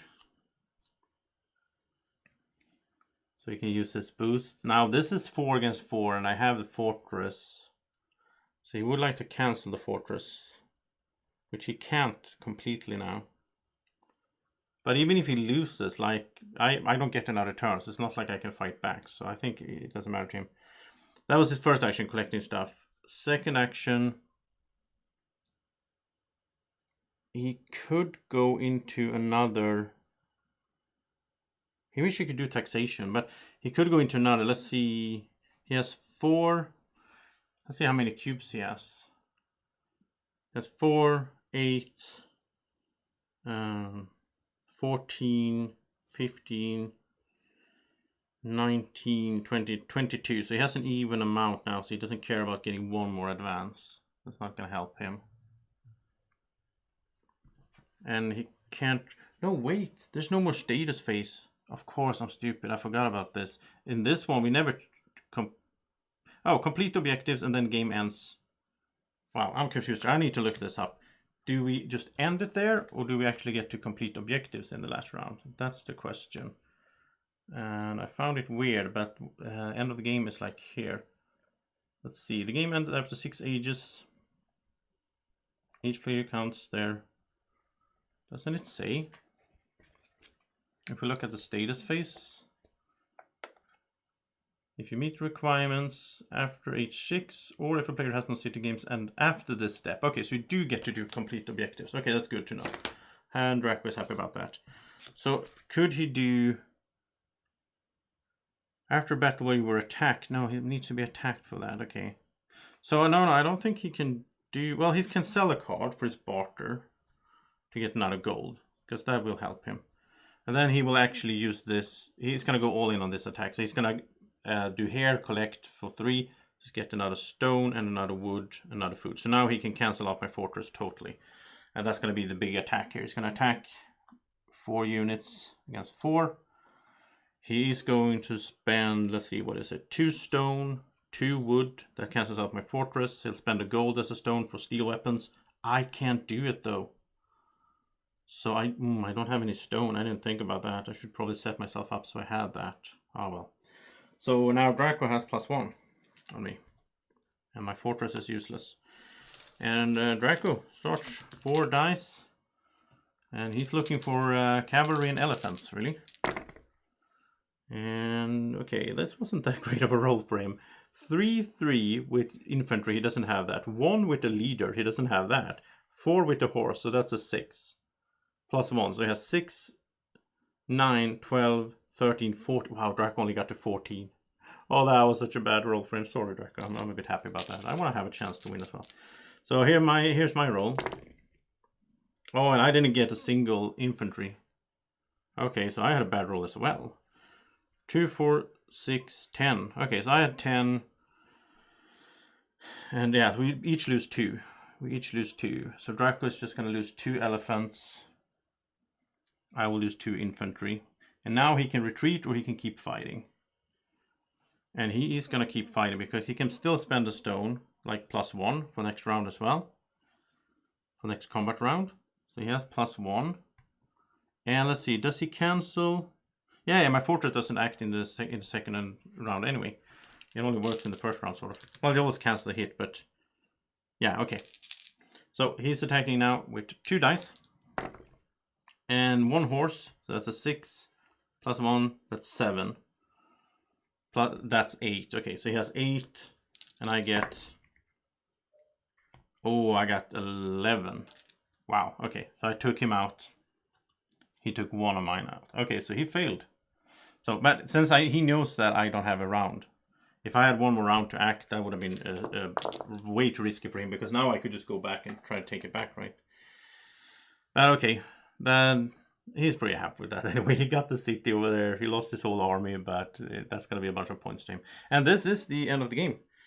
We will go into this status phase. Now we get to do this. So Draco will show that he has a colony. He has a city 5 spaces away from his starting city. So that's 2 points to him. And then we will... Let's see, this will not work for him. No. And I don't have a objective. So we just look at the points here. We go through it. It has it here. So 1 per city piece. So we start there. And we'll just take some dice. Why not? So I have 1, 2, 3. Oh, by the way, you never saw the influence action between players. I was planning to show you that at some stage, but then Draco started attacking me and I forgot about it. So yeah, you saw me doing it against the barbarians at least. And I mean, you could do it against other cities, and then maybe Draco should have done that as one of his last actions. Oh well, it is what it is. So 1, 2, 3, 4, 5, 6, 7, 8, 9. So I have 9 pieces. So there we go, a 6 and a 3. You can just use a pen and paper, but you know. And then Draco has 3, 5, 6, 7, 8, 9, 10, 11, 12, 13, 14, 15. Wow, Draco. That's, yeah, Draco's gonna win this big. But okay, so he has 15. And then we go to the next thing we check, which is for half a point per advance. So I have 1, 2, 3, 4, 5, 6, 7, 8, 9, 10, 11. 11 in total. So that gets me to 20. Let's just do this like we'll remember that, a 2 there. So I have 20. Draco has 1, 2, 3, 4, 5, 6, 7, 8, 9, 10, 11. He has the same, really. So he's at 26. Okay. Yeah. This game is pretty rough on 2. So he's in the lead with 6 points. And then we go to objectives, where I have 2. So that's 4 more points. So I'm at 24. Draco has 2, so he's also getting 4, so he is at 30. And then we go to Wonders, where I get 5, so I'm up to 29. I have a 5 over there as well. This is getting weird, but 24 plus 5, he has 30. He's leading. He's in the lead by 1 point, and then we both took out a leader, which gets us 2 points each. Wow. So Draco's final score is 32. My final score is 31. It was really close, though. I thought it was gonna be when Draco started attacking me, but I mean, I got 5 points from my pyramids. That did a lot. So basically, when he took that, that was a 6 point swing, right? Oh well, I lost 3 and he gained 3. But thanks to my wonder, I managed to get, well, I still lost, but I lost 31 to 32, which was actually better than I thought. So yeah, this was really fun. That was Clash of Cultures. Having a really good time playing this game. It's very different from most games that I usually like. I mean, I like Civ games, and this game is a bit more Euro-y than a lot of dudes on a map fighting games. So in that sense, maybe it fits me, but still, it's still fighting on the map thing, rolling some dice. That's not usually the games I tend to enjoy, but I think this is fun, and I love it for the production. It's great. I love these tech trees. This is like the meat of the game, right? It happened to be some fighting out here, but this is so much fun. Like trying to find the combos and how to set this up. This is really Euro-y in that sense, or like, you know, non-combat focused. But of course, some of these are around boosting your combat strength, like you saw with steel weapons and like recruiting, getting some resources back. There's so many cool stuff going on here, and I still have a lot to discover here and try to figure out the best way to improve my civilization the best way. All right, so yeah, hope you enjoyed this playthrough. It's on the longer side, but it's what it is. This game is a long game. If you did enjoy it, press the thumbs up button and subscribe to the channel. There's more fun playthroughs coming on the channel in the future. Have a great evening, morning, or whenever you're watching. Take care. Bye bye.